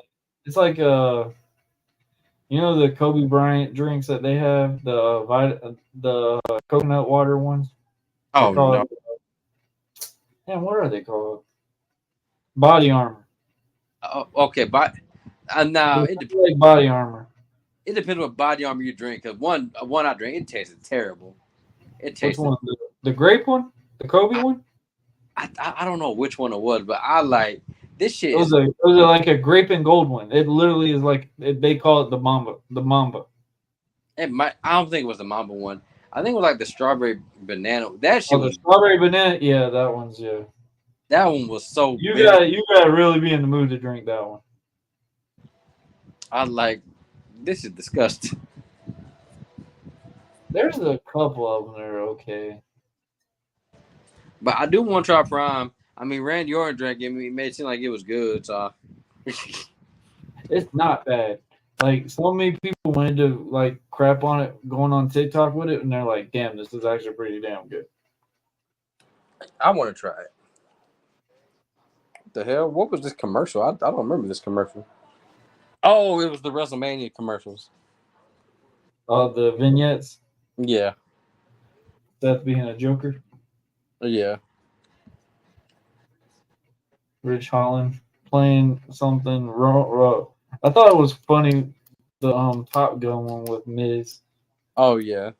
Truth was the funniest. Oh yeah, the Rich Holland one was hilarious. The 40-year-old version one. Yeah. I was kind of shocked that they went with that concept. Nah, the Goodfellas one was hilarious too. Yes. Oh my goodness. Roman's was good. Roman and the whole Bloodline one was pretty interesting. Oh yeah. Mm-hmm. Lord have mercy. If they don't encourage more people to have a pill just to increase your sex, I don't know what to do with people. It used to only be Viagra. Now we got like 90 different prescriptions. Hims, Blue Chew, all these things. Like that, dog, really? Helps you last longer. And then you find out you take that pill, yeah, you something. But now your woman don't want it that long. Now what you gonna do? Now you gotta go to the hospital and get a shot. Okay, I'm not gonna lie. That Rich Holland one is pretty funny. His reaction was the best part. I think Seth was just on drugs. I think Seth really tried to go in depth with that character. That movie wasn't bad, but it was just like I got the concept, and I'm just like, dog, y'all can't just sit here and make a freaking murderous character. Oh, this is why he was this way. No, come on. Motherfucker was a psycho. End story. Well, it was a more modern take on the Joker. Which, you know, if the Joker was to ever happen, that would be the reason why that happened.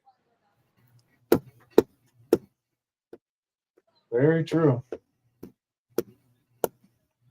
All right. The next match should be, I think it's the main. Fucking teardrop. The most loudest and most quietest match on the card. Mhm.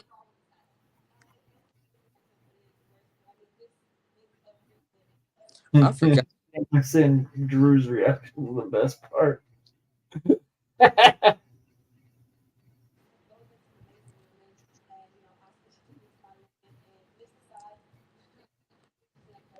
I don't know if there's another character that Seth could really do anymore after this. Nah, there's not. Be honest with you. And Becky acting like Batman.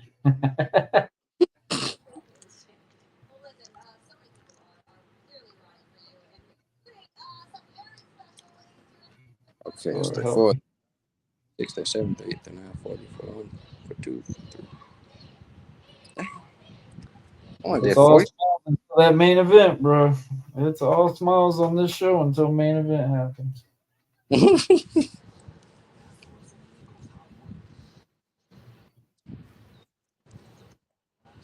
Still tough. Because you know, that's the sad part, man. It's like you already know what's about to happen. It's just like the only reason why I agreed to do the watch along now is because it's like, all right, it kind of tells the story. Like I haven't watched it back since the day it happened, and more importantly, help the audience realize how much more this match means to Cody going into this weekend. Yeah. You, the story is, and this is one thing that does drive me nuts with some fans when they talk about is what does Cody have? Cody, all he has is the story. I said, no, that's not true. Cody did everything he could to get back to get against Roman. It makes sense. Roman ducked him the whole year. Yeah. So it had to make sense for Cody to win the Rumble. Because how else were you going to put Cody in this? Man, look. Cody and Roman. Man, look, first of all, Cody did enough. Cody made look, WWE made me sit through 2 to 3 born as Brock Lesnar matches to get to this point. Look, Brock, he need this and I need this, okay, Warren? He need this and I need this for my sanity. that SummerSlam match was good though. It was okay. It was was great. It was great compared to their other matches. That first match was bullshit. I think Brock was getting too carried away. You said what? Brock was getting too carried away. I was just like, bro, who was this match for? Because it damn sure ain't for me. I don't know who was like, oh, this is a good match. Then You do know, man, this is the last PLE they're going to have in the U.S. until SummerSlam. You said what? WrestleMania this weekend is the last PLE that's going to be in the U.S. until SummerSlam. Oh yeah, because they're doing their whole world tour. Mm-hmm. Well, obviously they're going to be in the U.S. because they got a SmackDown here May 7th on my wife's birthday, and we're going. Oh well, I'm talking about like for PLEs because the next one isn't like what was the next one at? I forgot. The next one's probably in Puerto Rico. I don't think it's in Puerto Rico again. I think they said it. I just was not paying attention. I do know Clash of the Castle is in Glasgow again. Yeah. So I think they're actually going to make those set locations, which I'm fine with. They make Backlash in Puerto Rico. Based off of that crowd in Puerto Rico, they're going to go back. Hey, Puerto Rico is crazy. And then we had to one up that, bro. Man, come on. You just told us Scott Hall passed, and more importantly, then you going to sit there and make us try to top Puerto Rico's reaction? Get out of here. Oh, I forgot the Great Muta was inducted last year. Yeah, the Great Muta was inducted. Stacy was inducted. Stacy don't even look like she aged. That's right. Jerry the King Lawler was inducted. I forgot about that. No. He wasn't inducted. He inducted Andy, whatever the frick his name was. Andy Kaufman. Andy Kaufman. Oh yeah, Rey Mysterio. I forgot he was inducted this. Damn, I'm forgetting a lot of shit. Yeah, Ray was inducted for sure. I totally forgot last. I totally And forgot. Tim White. That's right. Tim White was inducted finally. You know one thing I do like how in WWE 2K24, you can actually change the ring announcers and the referees this year. Yeah.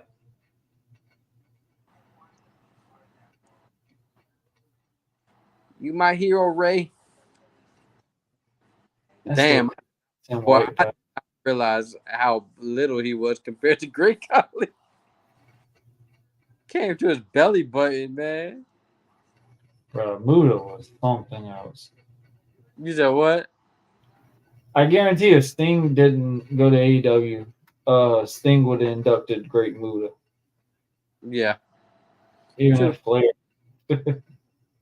Wait, was he? No, he wasn't the one that had that damn retirement tour, was he? Last year, it was. Who? It was a masked wrestler that had a retirement tour. Muda? Oh, okay, it was Muda. Okay. Because Muda, Triple H gave the go ahead for Shinsuke to go over there and retire Muda. Oh wow, damn. Boy, you can tell she got work done. Who? Stacy. She was married to George Clooney. Yeah. Yeah. The Kaufman family.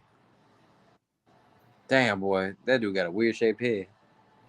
Bro, it's crazy how Ray's in his 50s and he still moves like nothing. Yeah. That one match he was in last Thursday, Friday was kind of scary though. You said what?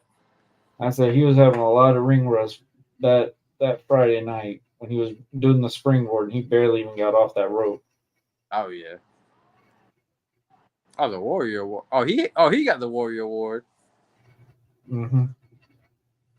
Yeah, his sons look just like. Wait, are those his sons? Yeah. Oh, Big Daddy Ray.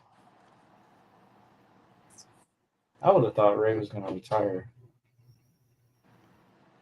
Nah, man. He said he can't retire yet, man. He still got. Yeah.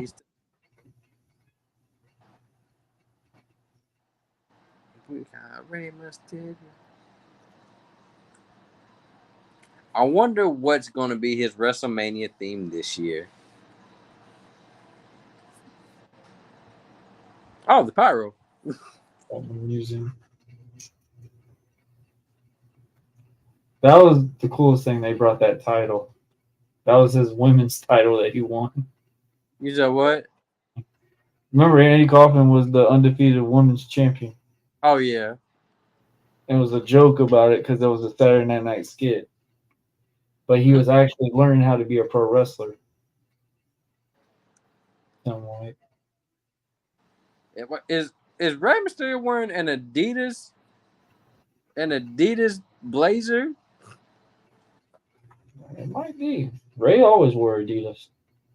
I just realized that. Like, is that an Adidas suit? Ray always wore wrestling shoes in his gear.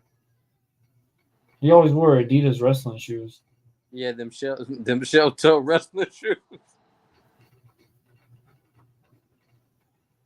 Literally the Olympic style wrestling shoes.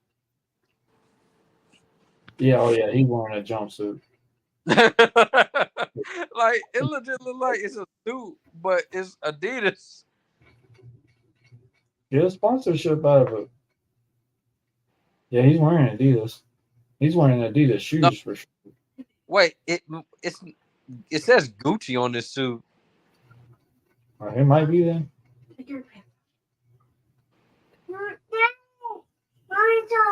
Okay.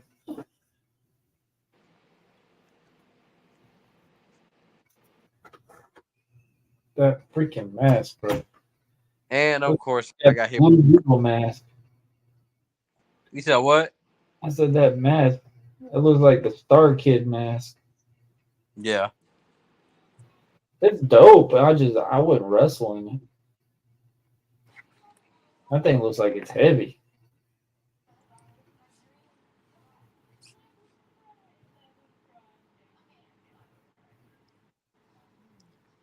Stacy Palmer.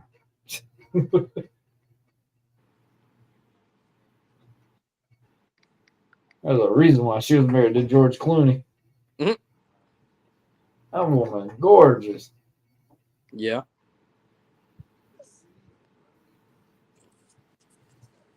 Tim White's brothers look just like him. How many dudes did Diddy? God damn it! How many dudes did Diddy diddle if Diddy did diddle dudes? That was a lot to say. Louise. I wouldn't even want to know. Man, I heard some audio that scarred me for life. I want to get that I audio. mean, he's supposed to be performing in WrestleMania. I don't know how that's gonna go.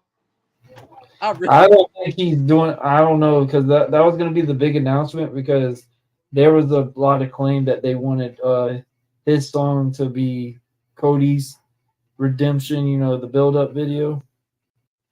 You know, like how Cena had that real big, like serious, like emotional song for his build up for WrestleMania 29. I don't know. Now that Meek Mills has got his shit caved in, Bad Boys Entertainment style, I guess. Yeah, I just don't know. And Bad Boys ain't the thing for, huh? There's a little bit more in that one. Oh my god, Bad Boys Entertainment. I forgot they did this whole damn recap. I'm about to fast forward to the goddamn match. I do not want to see this. What? Why am I seeing recap of last night? Of night one? Yeah. Oh yeah, I forgot. Seth Rollins came to the ring dressed as a goddamn ribbon. Oh my gosh. That was one apparel I just didn't think he should be wearing. The pink and the red together. Yeah, but he legit looked like. I told myself, bro, it ain't even Valentine's Day. I don't know what the hell he looked like, to be honest. That was cool, but the overall thing, that just looked. I don't know. I'm glad he's stepping outside the box to, you know, really create some creativity standpoint. But I'm just like, Seth, there's some things you just don't need to be wearing. That's one. I think that fishnet suit that he be wearing. Don't come back on TV with that shit on again. I want to say what he was wearing that was a tribute to Shawn Michaels, but it just looked so weird with all them. Oh, it's more than Jeff Jarrett, I thought. Maybe. I just know they both wore that at one point in time. Was he drinking Prime as Seth was coming down to the ring? Mm-hmm. He like, oh yeah, Logan I will say that Logan promotes everything he does. Everything he does. He's smart. He says, "Shit, tell him to bring me my money." I think that was in his contract. But I think the UFC, and the biggest thing, I was a little lenient with that one too, because I really thought UFC would be out to get Logan because they all think Logan's a joke. Like, legitimately, they think he's kind of like disrespected the UFC with the boxing moniker that they've been doing. Oh, talking with Logan. Everybody wants to sit here and say pro wrestling and UFC's at each other's throats. No. Boxing and UFC are at each other's throats. No. Boxing's still trying to find their footing. I mean, when you get the Paul brothers involved, it's a draw. I'm still curious to do that Mike Tyson. Oh God, this main event's about to happen. Yeah, but that's also the thing. You're kind of diminishing the sport of boxing by promoting. You been seeing Mike Tyson? I think if they legit let this man do his thing, Mike Tyson's gonna knock Jake Paul out. There ain't no hesitation, none at all. Did you hear the rules that they're talking about? This is about to happen. Oh, that was fake. Oh, by the way, like that was fake. No, but Jake Paul's allowed to have headgear. Mike's not getting headgear. Oh well, Mike said he was headgear. Oh no, that was fake. Like everybody was talking about that was actually fake.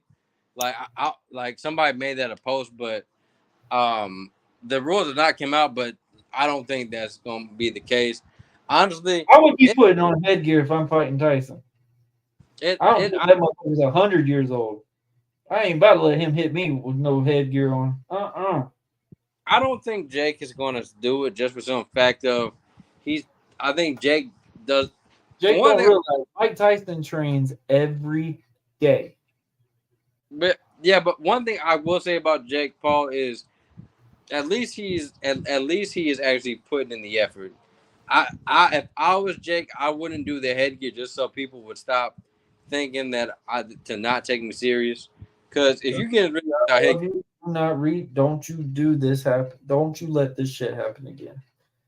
It's so hard to see this build-up video because I was so invested in thinking this man's going to win, and when he did, oh dear gosh! I think I just watched it all like my first time again, just seeing this build-up video. Oh, and then they ripped your heart out and they stomped on it. Oh gosh!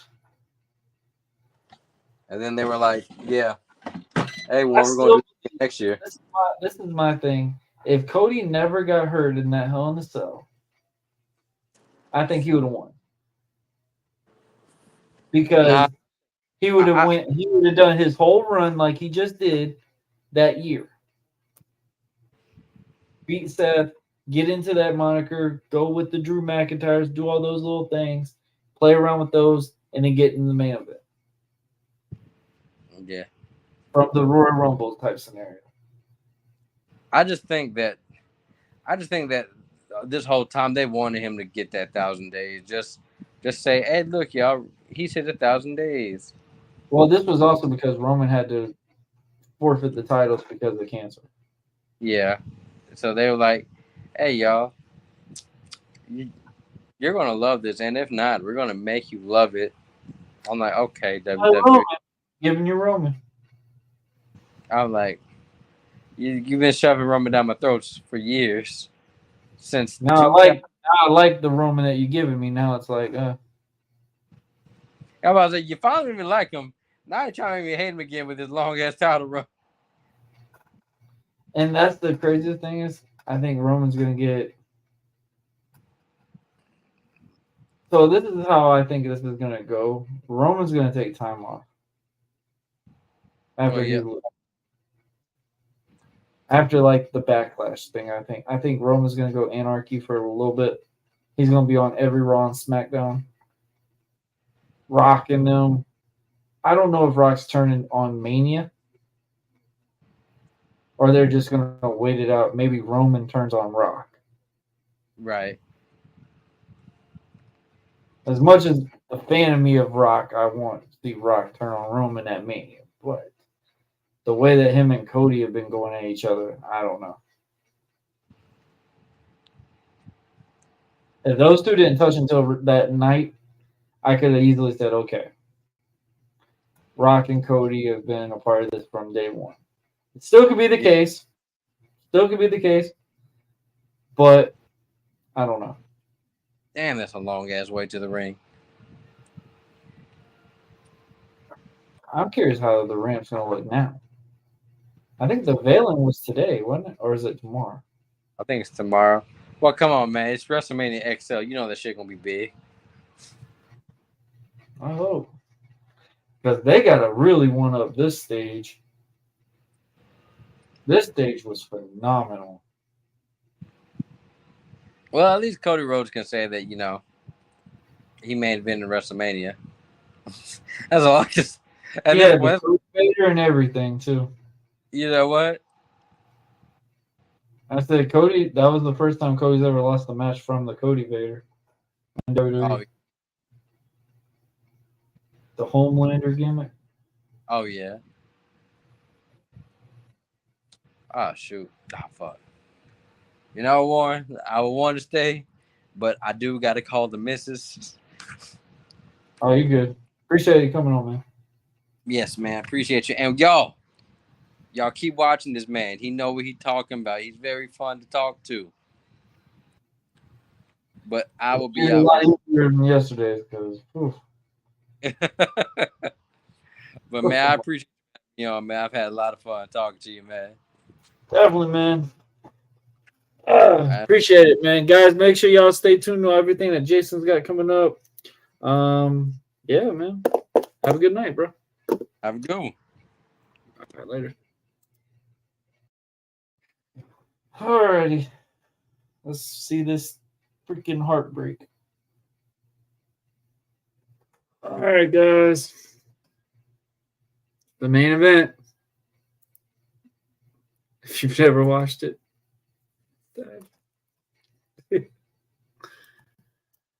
Cody. versus Roman.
That's like Cody's song.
4-0.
The one and only. How are you doing? I've never heard you before, right? You haven't. It's his podcast, and I've never been on the show. I don't know what your problem is, but he's here now, ladies and gentlemen. All the way from Philly, right to talk about crazy stuff. Go ahead. I'll let you do the rest of your job. I didn't interrupt you. You're better than I am. So, perfectly fine. So we got a posting of a match earlier in the week between you and Dylan. I know y'all got to make more back and forth for quite some time. Tell me your thoughts on that, post the match, and as well as, Dylan,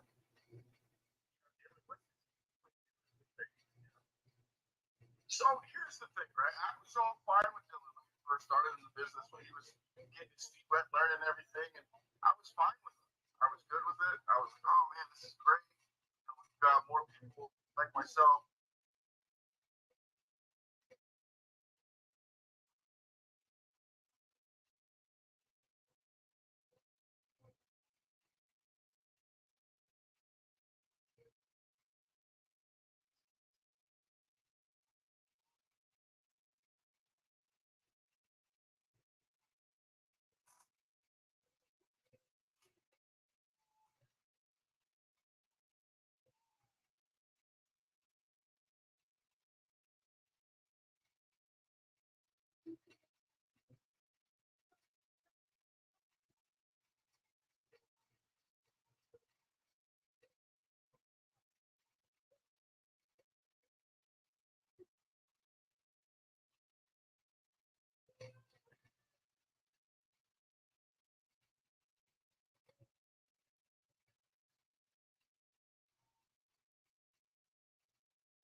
dealing with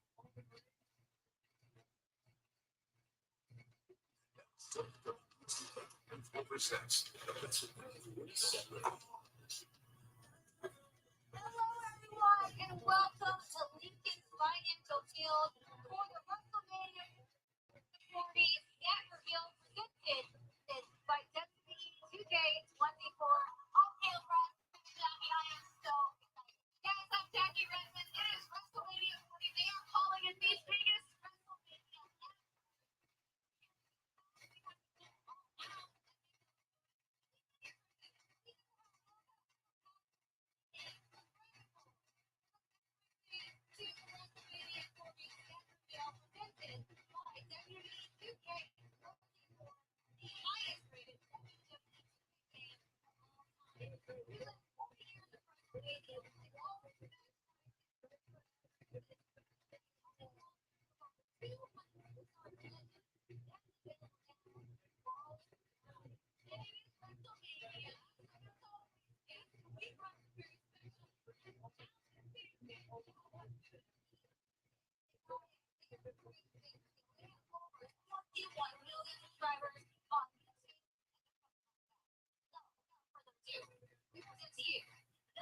Kids!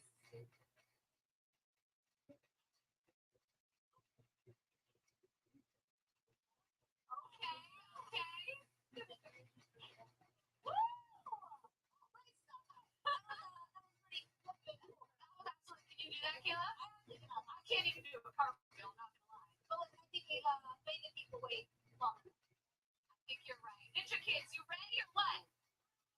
All right, let's bring the WrestleMania to life.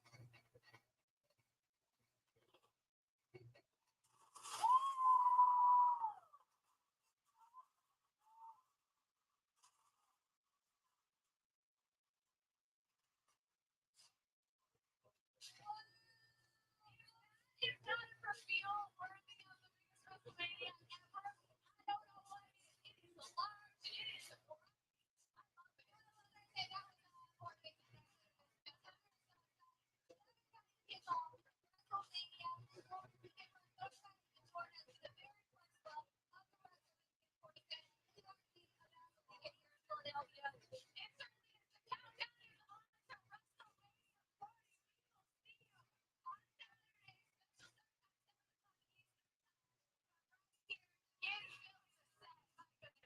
beautiful.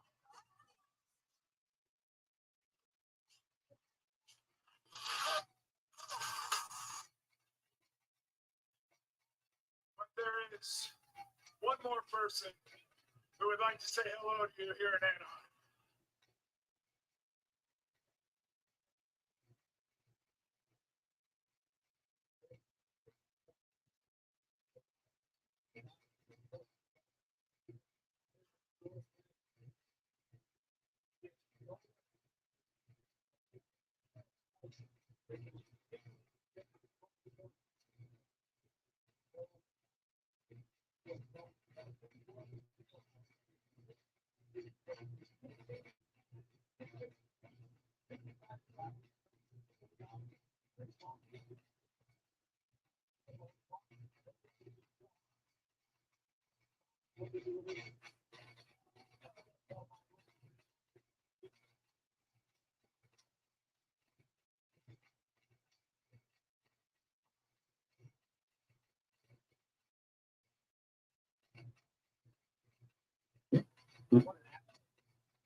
Howard, I remember.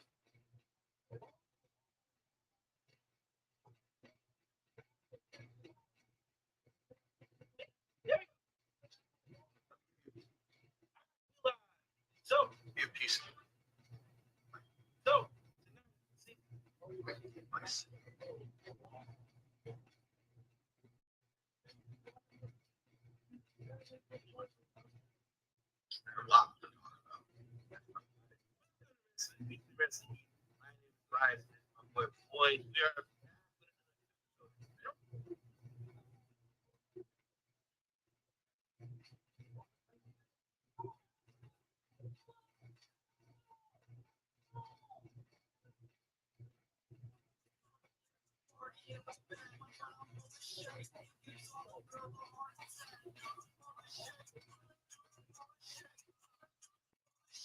Listen, man, I know. Before you even get started on me, I dropped the ball last time, all right? It won't happen again, okay? April 13th, I've got it dead to rights. I won't underestimate it this time. Are you in the bathroom right now? Okay, well, I'm going to let you go, man. You take care of that, and I'm going to take care of what I need to do. So, this is Aegon. I spoke by CM Punk's interview and decided to roll. I didn't know.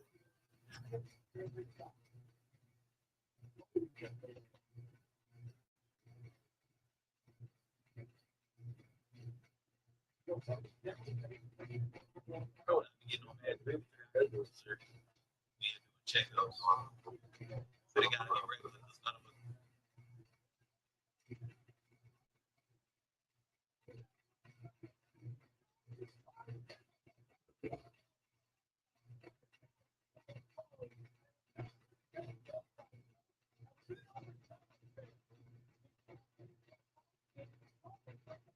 I swear to God,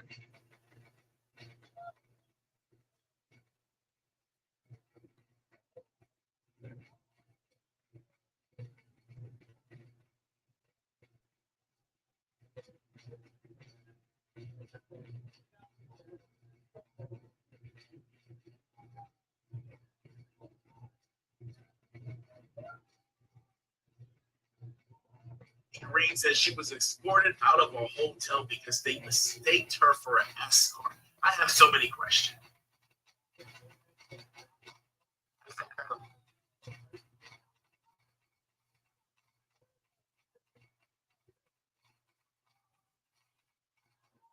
Review here. This is Wrestlemania.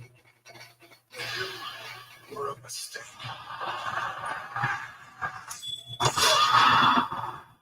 Yo.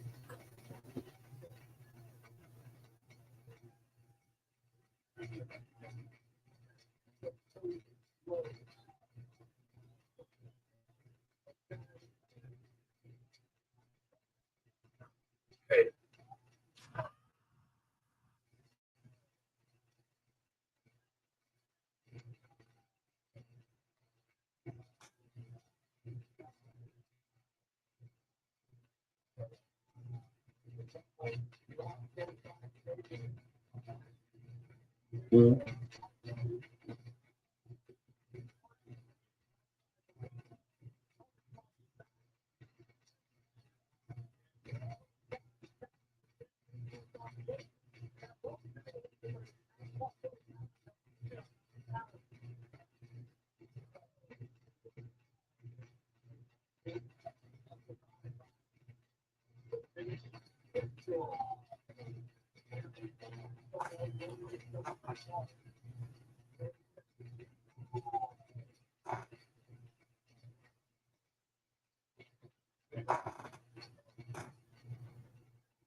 Watching Taylor Hart lose to the playoffs.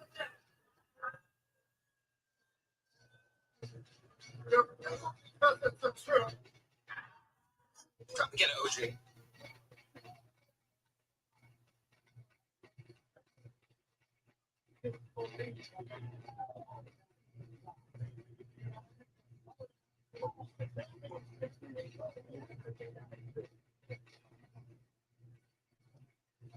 Hello, wrestling fans. Got you. Start.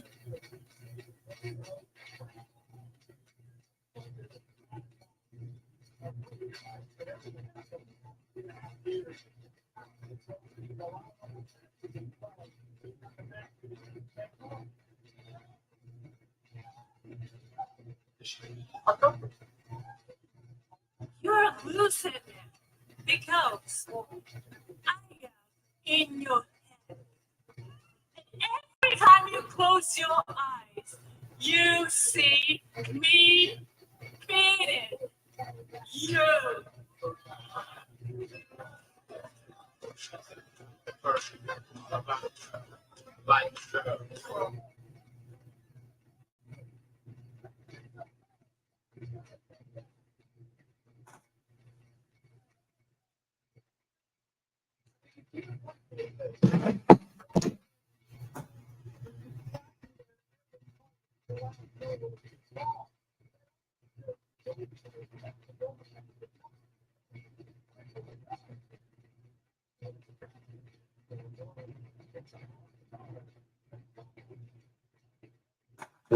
So he does is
What's going on, Ambassador?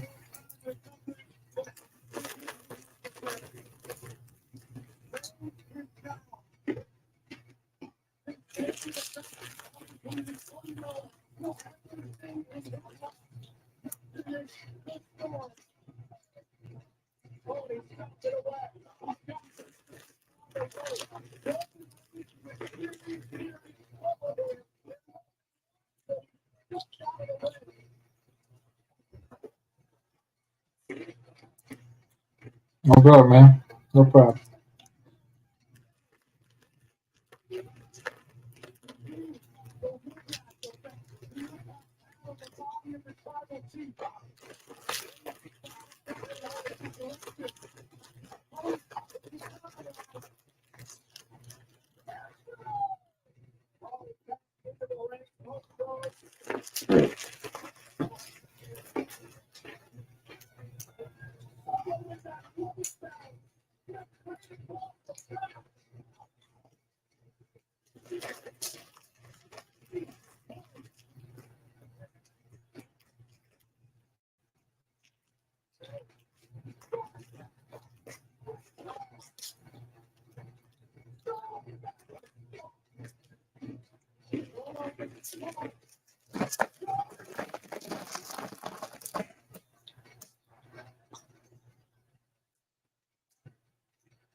Guys, if y'all type in the promo code on redcon.com, Buzz15, you get 10% off of your purchase.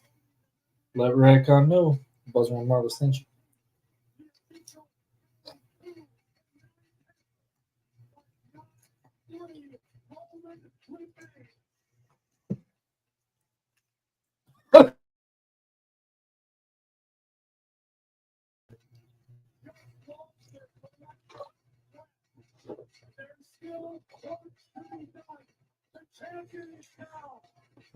Much as I don't like this match, obviously because of the ending, the match was really good.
But this is where Cody's going to be. Cody is in the defense. With the point shot. But what was happening is to finish the story was those small, but so many. Yeah. We're watching night 2 right now. We're on the main event right now, Ambassador.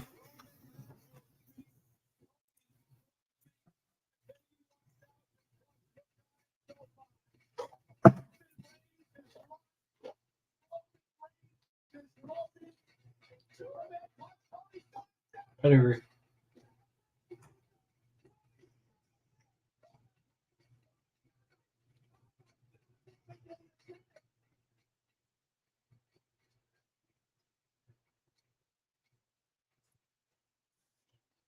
What you mean, man? What do you mean?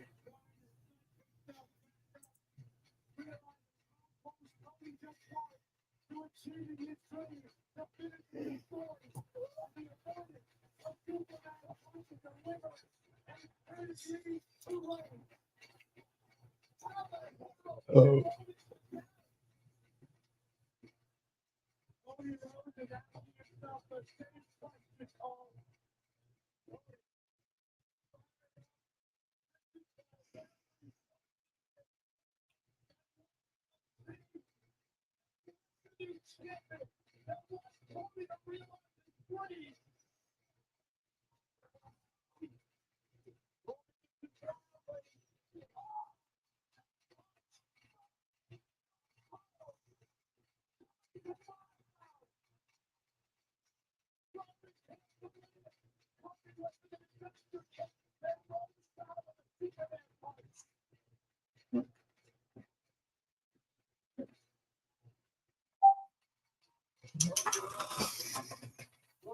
What actually is the discussion regarding?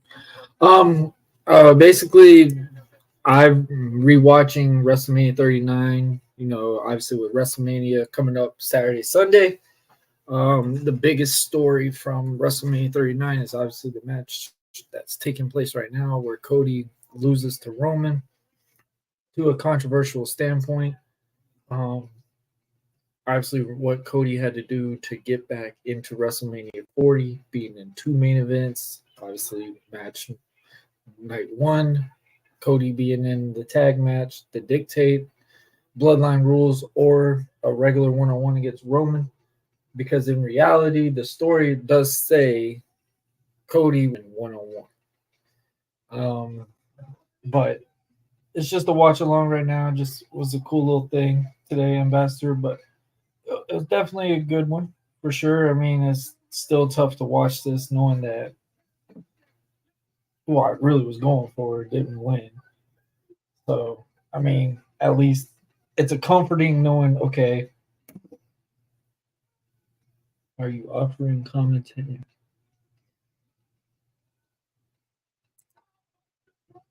Are you offering commentary to the channel? Are you talking about the thing that Jason is doing, the live chat? No, I'm just like I said, we're doing the watch along, and I basically keep updated like what match we're all going on. If everybody's watching on Peacock, obviously right now you're watching the Cody Rhodes versus Roman Reigns match. If you watch pay-per-views wherever, that's the match that obviously we're all tuned in to watching right now. They're almost at the very mid segment of the match right now, so definitely getting to the nitty-gritty on it.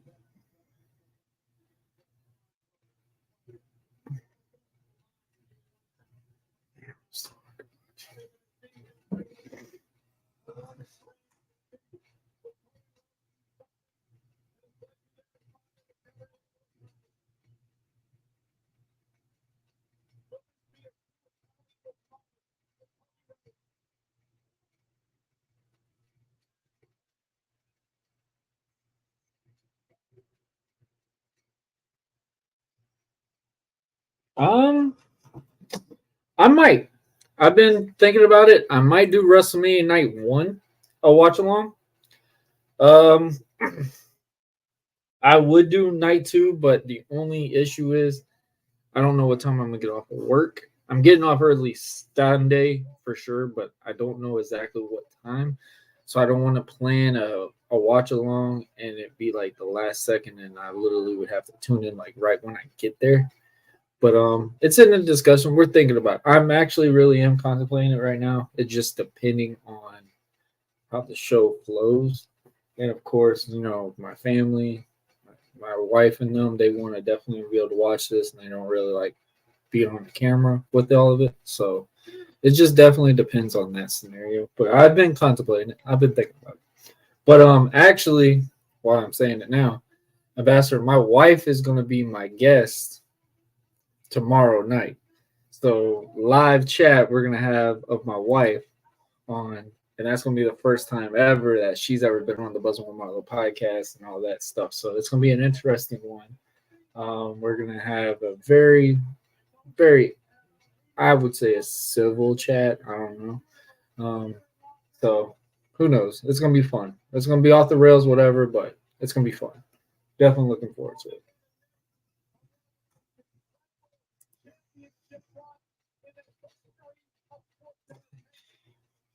Who knows how off the rails is gonna be, right?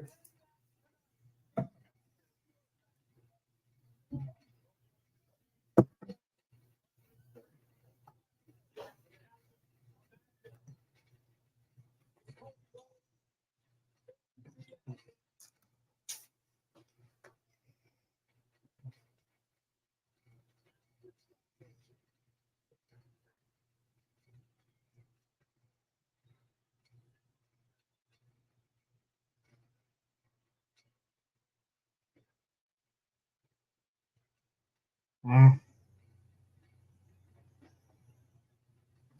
Get to the end.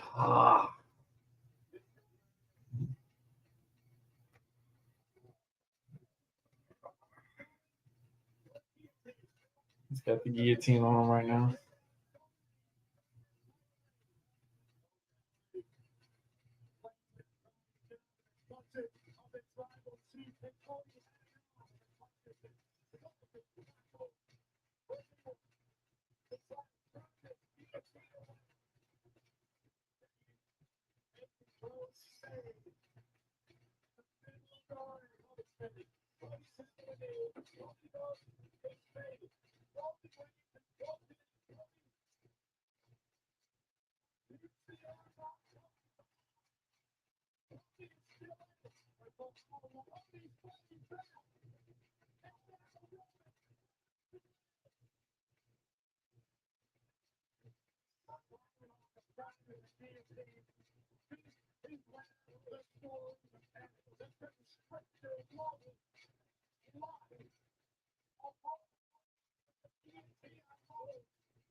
I love how that building, the crowd just popped off of something. That's something. It's about timing. That timing is there. Barely hit the rep. There it is.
No problem, Ambassador. I appreciate it. Thank you.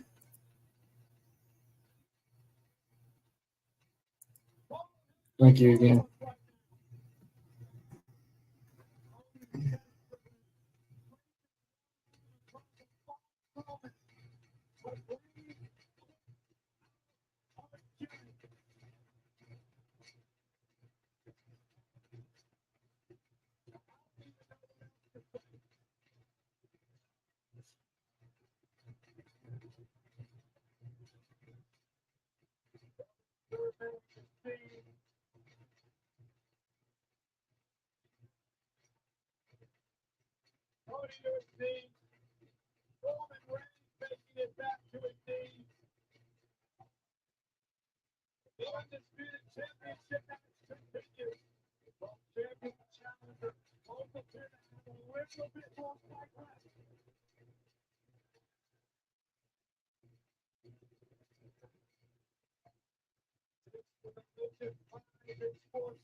Oh man, it's like it. Oh man, it's just like it all over again.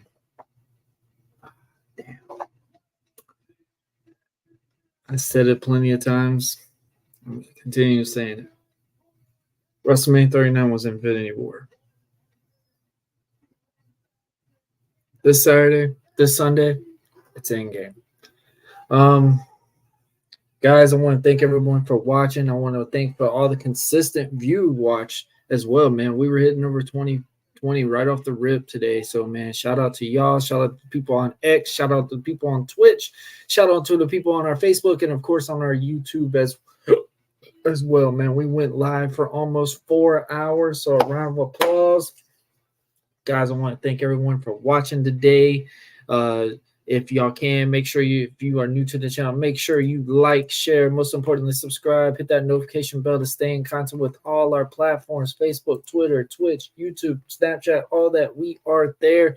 Also, guys, I want to thank every one of y'all for the support that y'all have done. We have hit over 400 subscribers now on YouTube. So a round of applause, round of applause. We have hit over following on TikTok right now. We are currently almost at 1,700 followers on TikTok.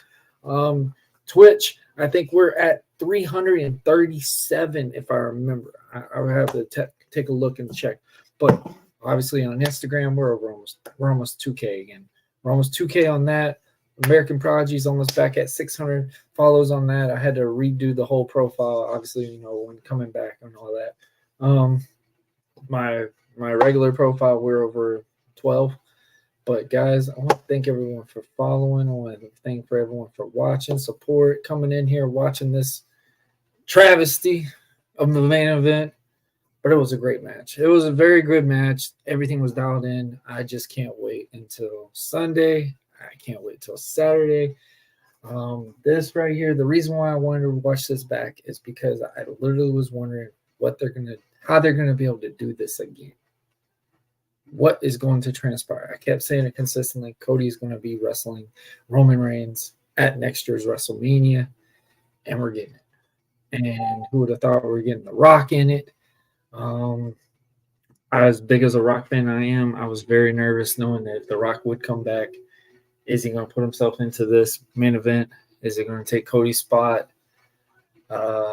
Glad to know it's not, but in a way he is affecting it as well. So it's just so many different ways that this can go. But I'm gonna stay focused. I'm gonna stay positive. I'm gonna stay in my mindset that I've been staying since that Mania.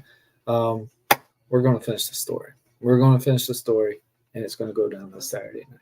This Sunday, Cody Rhodes is finishing the story. We're going to do the impossible. We're going to overcome the odds. The crybabies are going to unite. And more importantly, the bloodline, they're going to be the twos after Sunday night. Guys, I want to thank everyone for watching. If you just remind everybody, we will be live tomorrow, 5 p.m. Eastern time. I will be joined with my tag team partner, the love of my life, my wife, Samantha Marlowe. So, guys, definitely going to be interesting. You don't want to miss that one. We're also going to have a special episode from independent pro wrestler D. Dillinger. Also goes by JJ Dillinger. Also goes by TB12 son. Many personalities. Great guy. Great mindset with pro wrestling, stuff like that. So definitely tune into that. I'm not sure when we're going to post that one. We might wait until Saturday. We might even just do it on Friday. But, guys, thank y'all for watching. I love y'all. Make sure y'all watch the wrestling that you love. Go back, watch the wrestling WWE World. I'm actually about to go back and watch that while I'm in my workout and doing my workout in the sauna. But, guys, I love y'all. I'll see y'all tomorrow at 5 p.m. Eastern time. And, of course, we will be doing a Buzzingmarlowe gaming tomorrow. I promise you that. But, guys, thank y'all. I love y'all. And I will see y'all tomorrow night. Later.